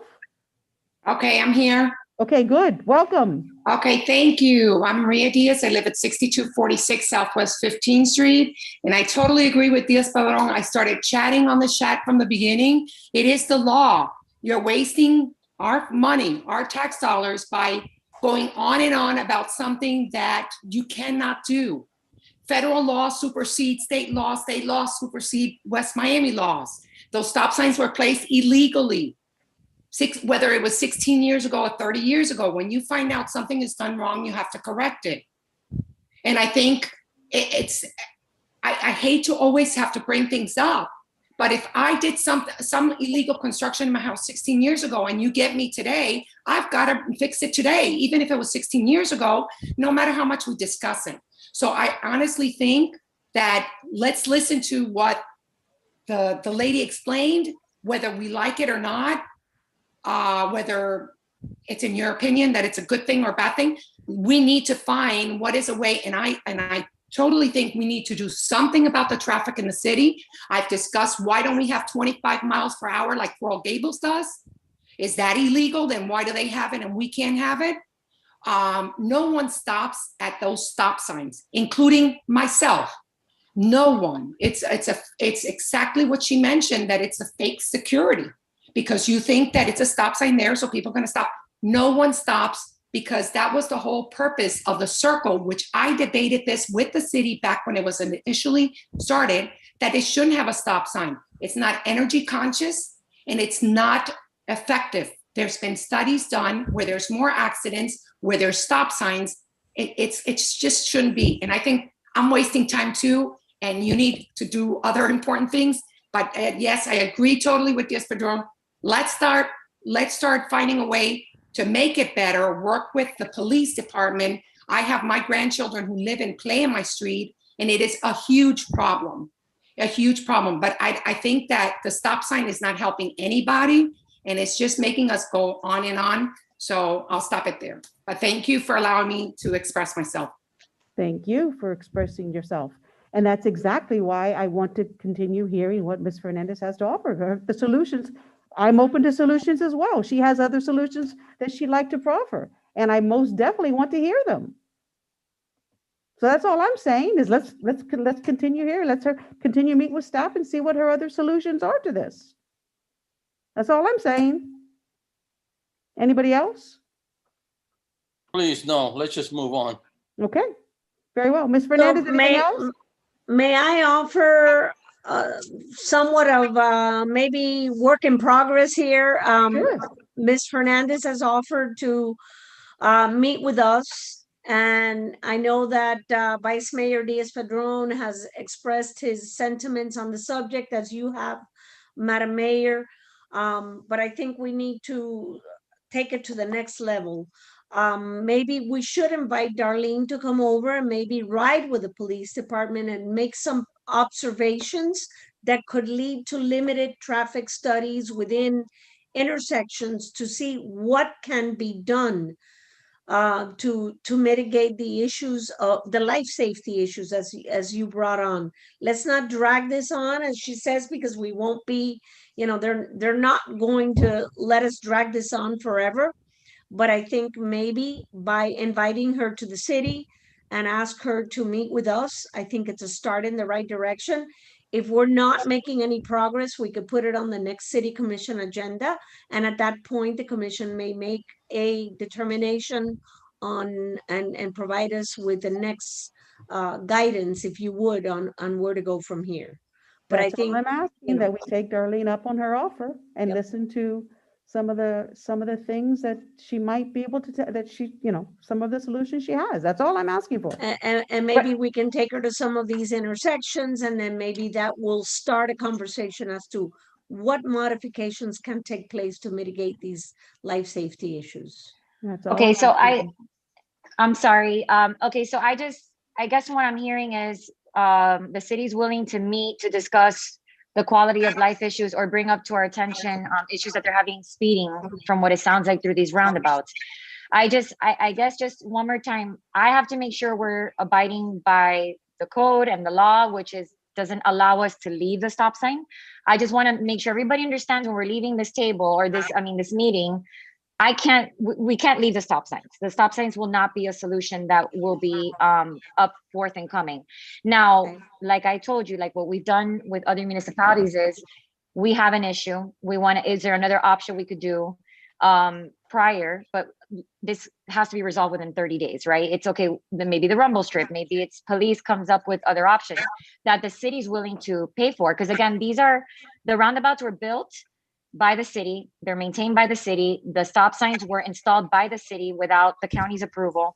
So the county can do so much as far as whatever improvements have to be made to make it better. That's something that West Miami will have to be willing to address and do the project that may come out of this. But I just want I want to leave from this room with everybody understanding that we cannot leave. The stop signs will not be an option to stay. And when I tell you working discussion, it's a 30-day thing that, hey, okay, within 30 days, we're going to come up with this and the stop signs will be removed at that time, right? To give the city a chance to put something else in place before the removal of the stop sign. Because that's, for the record, that's what we can do. I want to say something, Mayor. Go ahead, Commissioner. Mayor, Yolanda said that she will bring this to the commission, give the guidance. We cannot fight the county, Yolanda. This has something had to be resolved by Darlene, the mayor, you, the public works director, the attorney, city attorney, but we cannot rule. We cannot tell the county what to do, and we cannot impose the county what we want. I don't think the commission will vote for anything in this case, because if we vote in 2005 and we vote for something that now they say was not right, we cannot vote again for what? Do the administration and the county have to take care of this? The commission, I don't think we have the power to go against the county. I don't think so. I think you, the administration, you, the mayor, if it's necessary, a legal advisor, the attorney, public works, you are in charge to solve this problem, not we. Okay. Well, that being said, if that is the sentiment of the commission, and you brought an interesting point, and we are in violation of and it's a federal standard, the way I understand it, which is enforced by Miami-Dade County, then the only solution is to remove the signs, as Vice Mayor mentioned. And, I hear that some of our commissioners that are the elected officials that are out there responding to the constituents have, I think we have a duty to hear from everyone. So we bring this to you, and if you all feel that you don't need to take action, and then you've heard from your city engineer, that will basically mean that we would have to remove the signs, and that's the end of conversation. It is what it is. My favorite sign. I'm going to support my police. I'm going to support my police department on this one. I'm hearing everyone, and I'm sorry, I'm supporting my police department on this one. This is a life safety issue, and that's all I have to say. Thank you, But I Mayor. do want Thank you to you. continue meeting with Darlene and just, let's continue talking, see what other solutions we can come up with. But Major Delgado, I support you 1000%. Thank you, Madam Mayor. Okay? Next item. Yes, Madam Mayor, item 11G, discussion by the Office of the City Manager or Director of Public Works in reference to purchase of new garbage truck. Thank you, Madam Mayor. I'm gonna go ahead, and this should be a Maybe Commissioner we should ask the Juan county, do Blanes. they want to opine on this before we take this up? Does the county want to say anything about this too? Just kidding, go ahead. Thank you, Madam Mayor. My office has been involved with conversations with you, with Commissioner Blanes and other commissioners that regarding the need to purchase or lease purchase a new garbage truck. If I may, I'd like to yield to Juan, who has issued a memorandum detailing the difficulties and the challenges that we have had with both the old garbage truck and the newer garbage truck that's giving us a lot of headaches.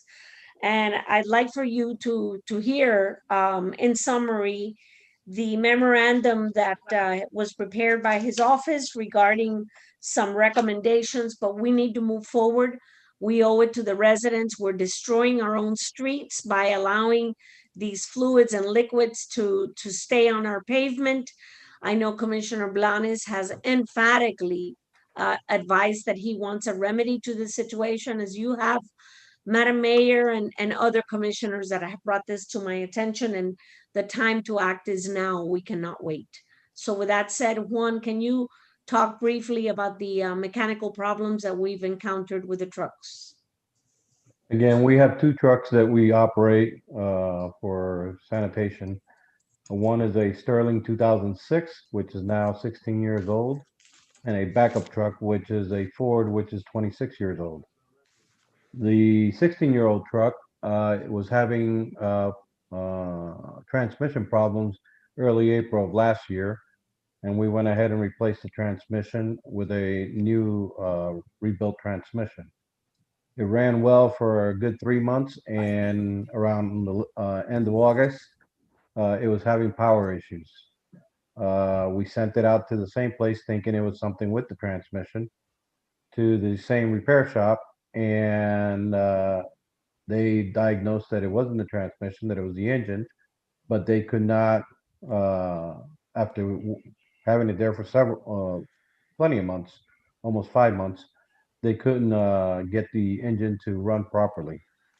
So in the meantime, we have moved it from one shop to the actual dealer that deals with Caterpillar engines up in Fort Lauderdale to get more expertise looking at the engine and seeing what the issue is on that one. However, the present truck that we're using, the 26-year-old truck, has age showing all over it. And one of the problems is it leaks out hydraulic fluid as it is operating.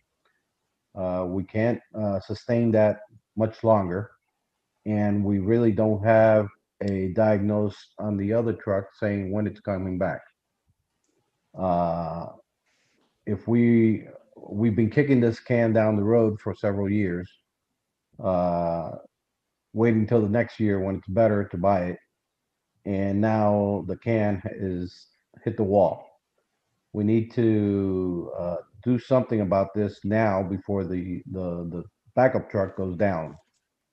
We have prices that are available through the Florida Sheriff's bid for a new truck. Depending on what combination of truck or what brand or what body style we get for the back, you're looking anywhere from $231,000 to $238,000 for a new truck. However, the flaw with that is that there's none readily available. You can't go to the dealer and pick one up like you would with a car. So it has a 6 month to 8 month construction delay from the day that you place the order. So I went ahead and looked further out, and we actually have a dealer out in Ohio that has brand new trucks on the lot because they're into the rental business for refuse trucks. And we have the option of leasing one or renting one for several months. The period of months is up to us. But they run usually about, the longer the period, the cheaper they'll run. $5,700 a month is if we go into a 12-month period. 7,100 is if we go into a 2 to 3 month period. The good thing about that company is that if we decide to rent one from them and we keep it for a year, whatever we've paid in rental fees can go towards the purchase price up Right. to 90% of the rental fee. Again, the benefit is that we can get one within a week, barring the snowstorm that they're going through right now.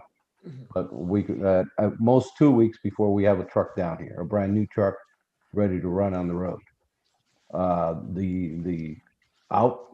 The purchase price of those trucks are in the low $200,000 range, depending on which truck we pick.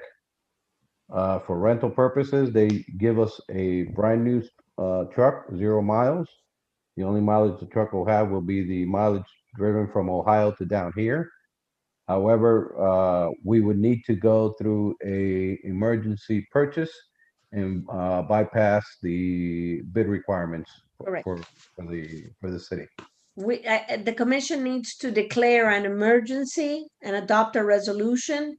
And that resolution would enable for us to enter into a rental contract with those conditions that you've entered into the record. Yes, sir. Juan, can we have an extended rental agreement of maybe 2 years? We can. They don't yet usually let you keep the truck longer than a year. After the year, they'll bring you another one down, another new truck for you to run for that second year. You could have the rental period as long as you want. It's just that you ain't going to keep the same truck because after a year in use, they sell it off to some other company. So we can actually have, let's say we can have a 2-year agreement and it'd be much cheaper than $5,700 a month, right? I don't know if just going beyond the 1 year, it will drop the price. I would have to inquire about that on the monthly fee.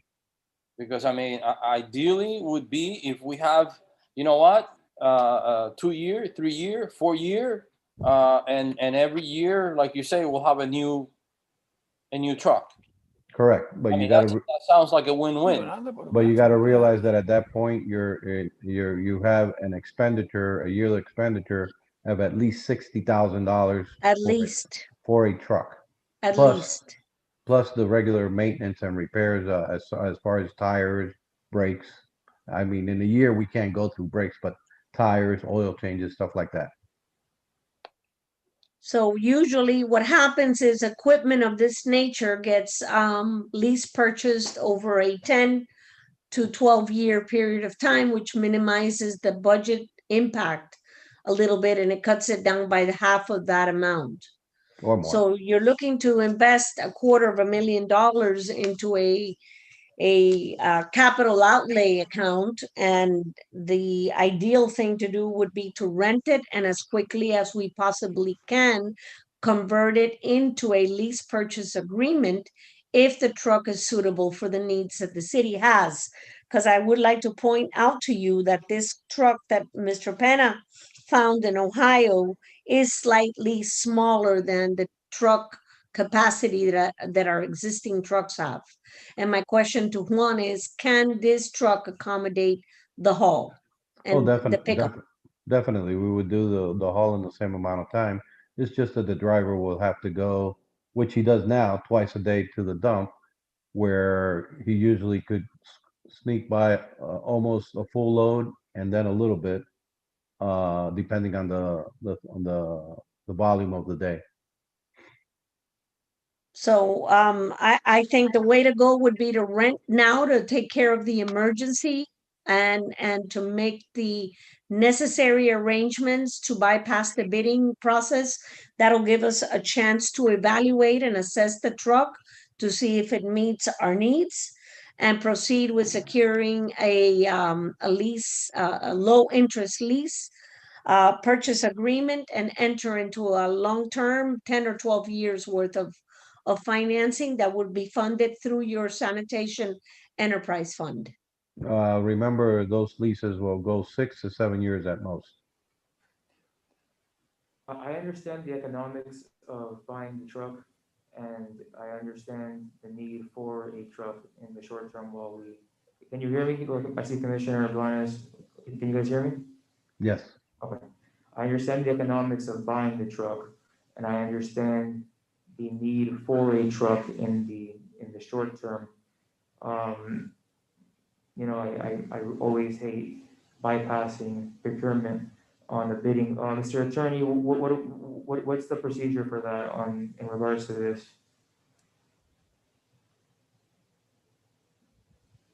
Mr. Villalobos, can you unmute yourself? Yes, the procedure would be that the commission would have to declare an emergency because of the dire circumstances that we have right now.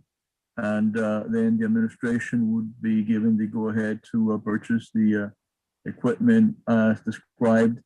That should be in a written document submitted by the administration.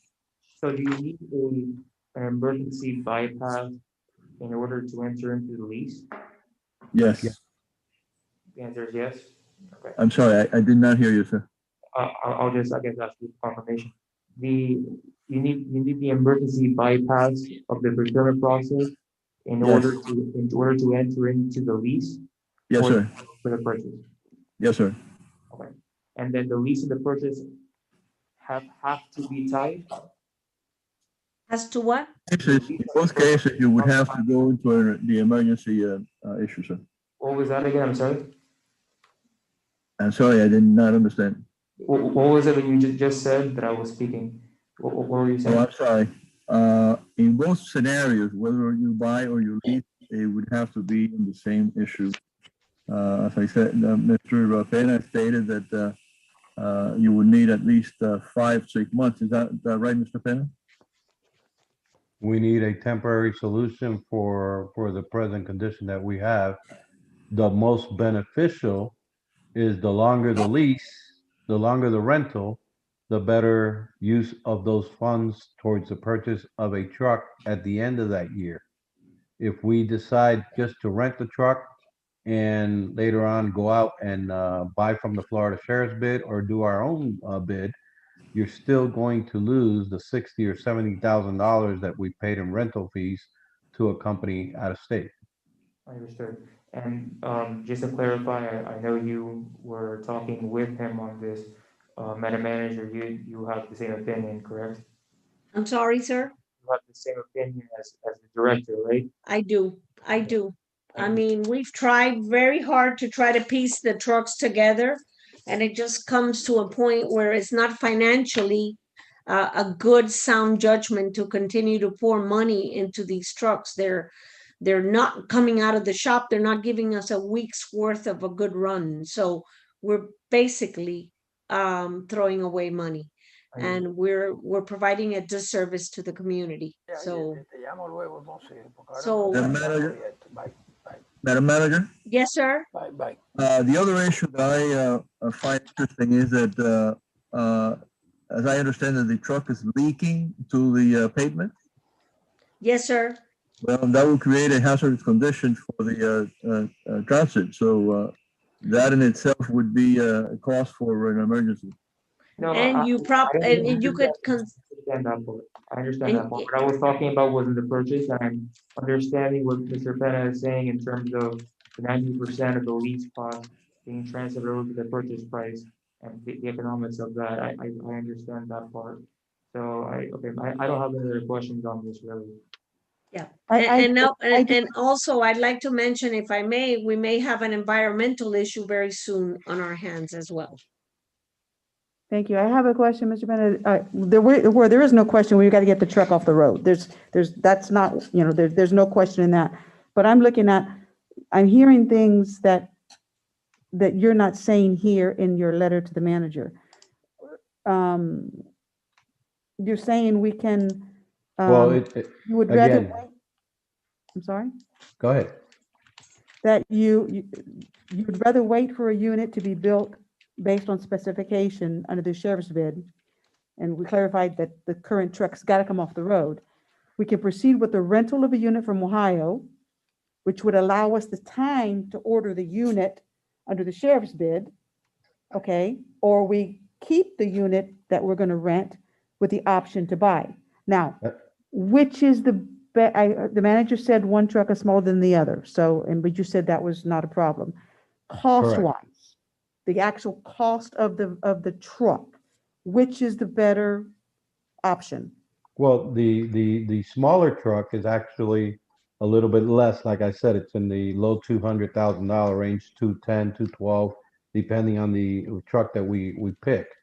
But and when I said I would rather wait to pick off the sheriff's bid is because the sheriff's bid has the bigger bodies, but we don't have the luxury of waiting.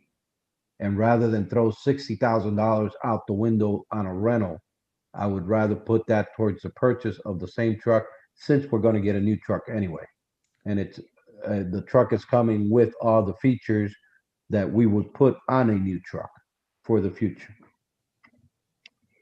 So your opinion's kind of changed since this letter, which I understand completely. No, it says it in the letter. It says I need to get the present truck off the road. Right. And although I would rather wait, that's what it's in the memo. I would rather wait for the unit. Again, we don't have that on our site. Right. That then you go on to say to rent the unit from Ohio for 6 months to allow us the time to order the unit under the bid. But then after Or we go into the rent to buy, which is right. Correct. After speaking with the manager and seeing that they were giving us the option of putting 90% of that rental rate towards the purchase, Okay. it's the better deal. Okay. And let me just say that we need to make this happen now, tonight, because, worst case scenario would be that, a garbage pickup date comes and we will not be able to do it. And that can very well happen. As a matter of fact, we're lucky that it hasn't happened. We've had late runs. I've noticed. What do you need from us to make this happen? A resolution. Yes, Mr. Villalobos, can the mayor and city commission entertain an emergency resolution this evening declaring the emergency and authorizing us to issue a purchase order to rent the vehicle as described by Mr. Penna's memo with a maximum of 6-month rental towards the purchase of the truck? Obviously, we got to get it down here from Ohio. We got to test drive it and make a determination to see if it's the truck that is suitable for the city, and then proceed to find a competitive financing banking institution with a low interest rate on that. Your question is multiple and compound. Yes. You're telling me whether or not the emergency resolution is proper, but then you're talking about whether or not you would be able to make up your mind, etc. Since this is an emergency, the first thing, and it's in the agenda, the first thing that you have to entertain is to, by a vote of the commission, put it in the agenda presently, and just go ahead and you have to exactly say exactly what you want. And then we'll just go ahead and submit it to the commission. So it would be a resolution of the mayor and city commission of the city of West Miami declaring an emergency with reference to the present conditions of the 2 garbage trucks. Is that the first resolution, sir? To do what? I mean, to buy. Purchase. To authorize the manager to purchase a garbage truck immediately. That would be a resolution. And I would recommend, instead of the 6 months, to go to the year, because we get the better option at 90% of the rental rate return. And do you need it all in favor, or do you need a vote by name? You have to. You should vote by name, Madam Mayor. Okay. Madam, Excuse me, Madam, this is a resolution. We need a motion, we need a second, and we need a vote. Motion. First of all, what you have to do first is approve the resolution to be in the agenda because it's not, and then vote on the agenda item. well, Second, it's obviously not, so we're making it at this time a part of the agenda. Right. Right. So first, to include it in the agenda, and then on, to vote on the resolution itself. I need a Correct. motion, I need a motion to include this emergency order on the agenda. There's a motion and a second. second, yeah. Madam Clerk, call the vote on putting this emergency order on the agenda, please. Yes, Commissioner Blanca, how do you vote? Yes. Commissioner It's an Suarez? emergency resolution, by the way. The resolution for the emergency order, yes. Right. Continue. So Commissioner Blanca voted yes. Commissioner Suarez? Yes. Commissioner Blanes? Yes. Vice Mayor Diaz-Padrón? Mayor Rodriguez? Yes. So 5-0, the item is included in the agenda now for the resolution. Motion. I need a motion and a second. So motion by Commissioner Blanes, second By me, Suarez, Luciano. by Commissioner Suarez. Okay, Commissioner Blanca, how do you vote? Yes. Commissioner Suarez? Yes. Commissioner Blanes? Yes. Vice Mayor Diaz-Padrón? Vice Mayor Diaz-Padrón? Yes. Mayor Rodriguez? Yes. 5-0, item passes. Let's try to expedite this. Madam Manager, I'd like to add something to this. I know it's not on the agenda, but I want to stick on to this topic. It's not a matter of if, it's gonna be when we will need to replace this brand new garbage truck. So I'd like to be forward thinking, and I'd like to make this part of the budget process when we're approaching the life expectancy end of this new garbage truck, because I don't want to be put in this position again that we throw hundreds and thousands of dollars into repair when those are just Band-Aids. So I'd like to have these big ticket items like the garbage truck, which is it's the cost of doing business. We're going to have to replace this garbage truck at some point. Correct. So Like the Mr. dump Bennett, truck. Exactly, the garbage truck, the dump truck, all these big ticket items that we use every day, that take a beating every day. It's not a matter of if we're going to have to replace them, it's when. So let's start making that a regular part of the budget process so we can already have the money in place when the time comes that it's going to need to be replaced. It's there. We don't have to go through this again. Mayor, we do that in every budget process. It's just the fact that we haven't had the funds. We've had to pick police cars or garbage truck. There's a big difference when you don't have the funds to do this work. Well, we're going to do our best to see that we have the funds. That's our job. So we'll all work together on this, and that way, it's like I said, it's not a matter of if, it's when it's going to have to be done. So that being said, I wish to add that this is the last year payment on the dump truck. That dump truck takes a beating like no other because of the type of bulky items that we basically using the other equipment have to throw on top of that truck. So keep this one close to your vest as well, because this is an item that we may need to visit as early as next year or the following year. Now, not with May, that said, not May, it's a have to, not May. yeah, There's no I May. mean, it's a cost of doing business, but Absolutely. again, it's a finance decision, but these things have a tendency of costing more the longer you wait. That Absolutely. being said, I actually asked Juan a while back ago, and I think this will be our first budget message, is I need all the departments to give me an inventory on all of our capital items, as I do with police vehicle, and they include mileage and the life expectancy. So we have all this data on file, and we will be providing you with some spreadsheets to show you the equipment, the wear and tear of the equipment, their life expectancy, like we do with the stormwater and sewer pumps. And so we have all that data, but remember, this comes at a price tag that at times we've had to juggle to make some priority decisions along the way. Hopefully that will not be the case. Madam Manager, with all due respect, and please take no offense, but I think this would be a waste of time. I, as a commissioner, and I believe the mayor and the rest of the commission, trust you and Mr. Penna to do exactly what it is that you guys need to do for this not to happen again. Okay? Okay. You know, just present it to us and say, hey, this is what it is, and we'll just have to make the decision.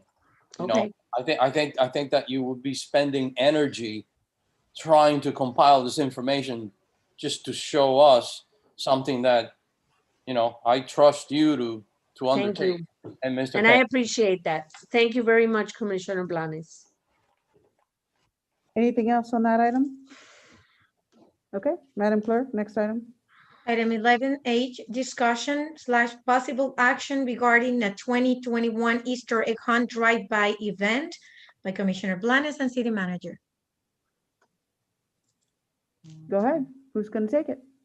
Sir, Commissioner Blanes, I know that the Easter egg hunt has been very dear to your heart, and you are the one that implemented the program. So we gave you our thoughts on this, and it basically would imply the city doing something similar to what we did with a Halloween program and providing our children with an opportunity to have, you know, some fun during the Easter and providing a drive-by event.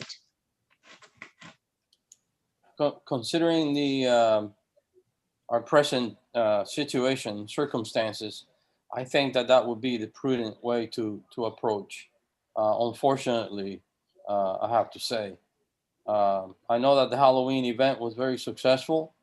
So I think if we do something similar, I think that we, you know, will be putting forth something, you know, very nice for the kids and their parents. And again, you know, we won't be put in a position, you know, of liability and making a decision that we're not comfortable making if we were, you know, to do a full tilt gathering, Easter egg hunt. So I think that would be the way to go. Hey, Commissioner Blanes, I have a question. For Halloween, I was in a giant coffin. Am I going to be in a giant Easter egg for Easter? What's the plan here? Well, think of something. We have the costume. I know what to. Maybe we can change the coffin to resemble an Easter egg. Okay. You're gonna be the Easter bunny, Madam Mayor. Oh no! I'll be in an Easter egg. I am not going to be the Easter bunny. But yes, I just wanted to know what to expect from my part. I'm all in. Just tell me where I'm going to be standing. I'm in. I'll do whatever. Okay. Would anybody else like from the table like to opine on this? A dunk tank Easter egg. Is what? A dunk tank Easter egg. I've done that too. You know that. You know what? That might not be a bad idea. I like where you're going. Let's keep talking about that. I just need the ladder in the dunk tank to be able to climb out, because every time I get dunked, I can't climb out. So I like that. So anybody else want to say anything on this? Do you like the idea? Do you not like the idea? All right, Mr. Blanes, I guess it's just you and I. I like it. Madam Manager? Plan it. You got a thumbs up from the Vice Mayor. Okay, thumbs up from the Vice Mayor. Good. Thank you. I like it too. I like it what they Well, thank you. want to I was do. waiting for somebody to say something. I mean, I'm asking and nobody's talking. Okay. I think it, thumbs up. Wait. You I have a think unanimous thumbs up. I think what Blanes said, the previous activity was a success. It was. This could be. Absolutely. So go ahead. There I it give you is. the blessing. Now, Commissioner Starr has given us blessing. That's all we needed. We go forward. That's it. Thank And you. Give you the blessing for that.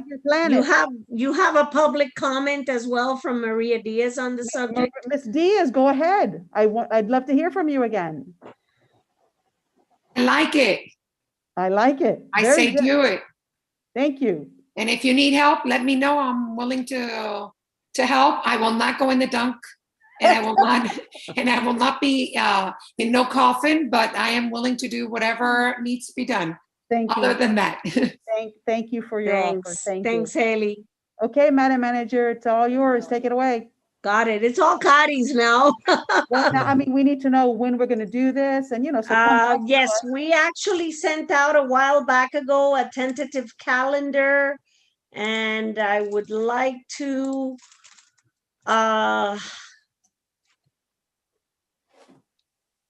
And so we're going to prepare the. March, we're thinking of Saturday, March 27th. The reason for that date is because public schools are out that week, starting the 28th of March. And so school will be in recess, and we thought of that Saturday only because a lot of people try and get away that week. I don't see a lot of people traveling this year, but it's definitely it doesn't fall, it falls right before the Easter break for kids in both parochial schools and in public schools. And we can celebrate the Vice Mayor's birthday, which is the day before. There you go. And my birthday. How come you don't want a calendar? No, yours is metaphor. No, thanks. Okay, so I don't have a problem with the 27th. Is that okay with you Does all? anyone else have a problem with that date? I don't hear anyone And else with a problem, Madam Manager. 10 a.m. to 1 p.m. Make it a 3-hour event. Pete, yes? Yes. Yes, absolutely. Absolutely. Logistics. We got it. We got it. Major, we ran through it for Halloween and it was successful. So we'll kind of run the same show again. That's correct. This year, gonna- we're moving it to Cooper Park though, and eventually we'll address you on future events. We may be having to move our events to Cooper Park because again, the restoration of our field at the rec center and our basketball courts and so all this money is being put into the park, and the construction of the weight room, which should be upcoming in the near future as well. I think if we spend all this money in the park, we should be able to upkeep it. Well, So wait, we need to talk about venue changes moving drive through forward. Cooper Park. I must have missed something. You're saying we're going to do this drive through at Cooper Park? We're recommending that you do Cooper Park this year. Yes. Somebody tell me how we're going to do a drive through at Cooper Park. Go ahead, Major. So the chief and I spoke about this today extensively. And the way that we have it set up is 57th Court is one way going southbound. So what we're going to do is we're going to have the traffic go from 14th Street to funnel into 57th Court and then out to 16th Street, either east or west, driver's choice. And that way we're not boggling down 16th Street or 15th Street with a lot of traffic.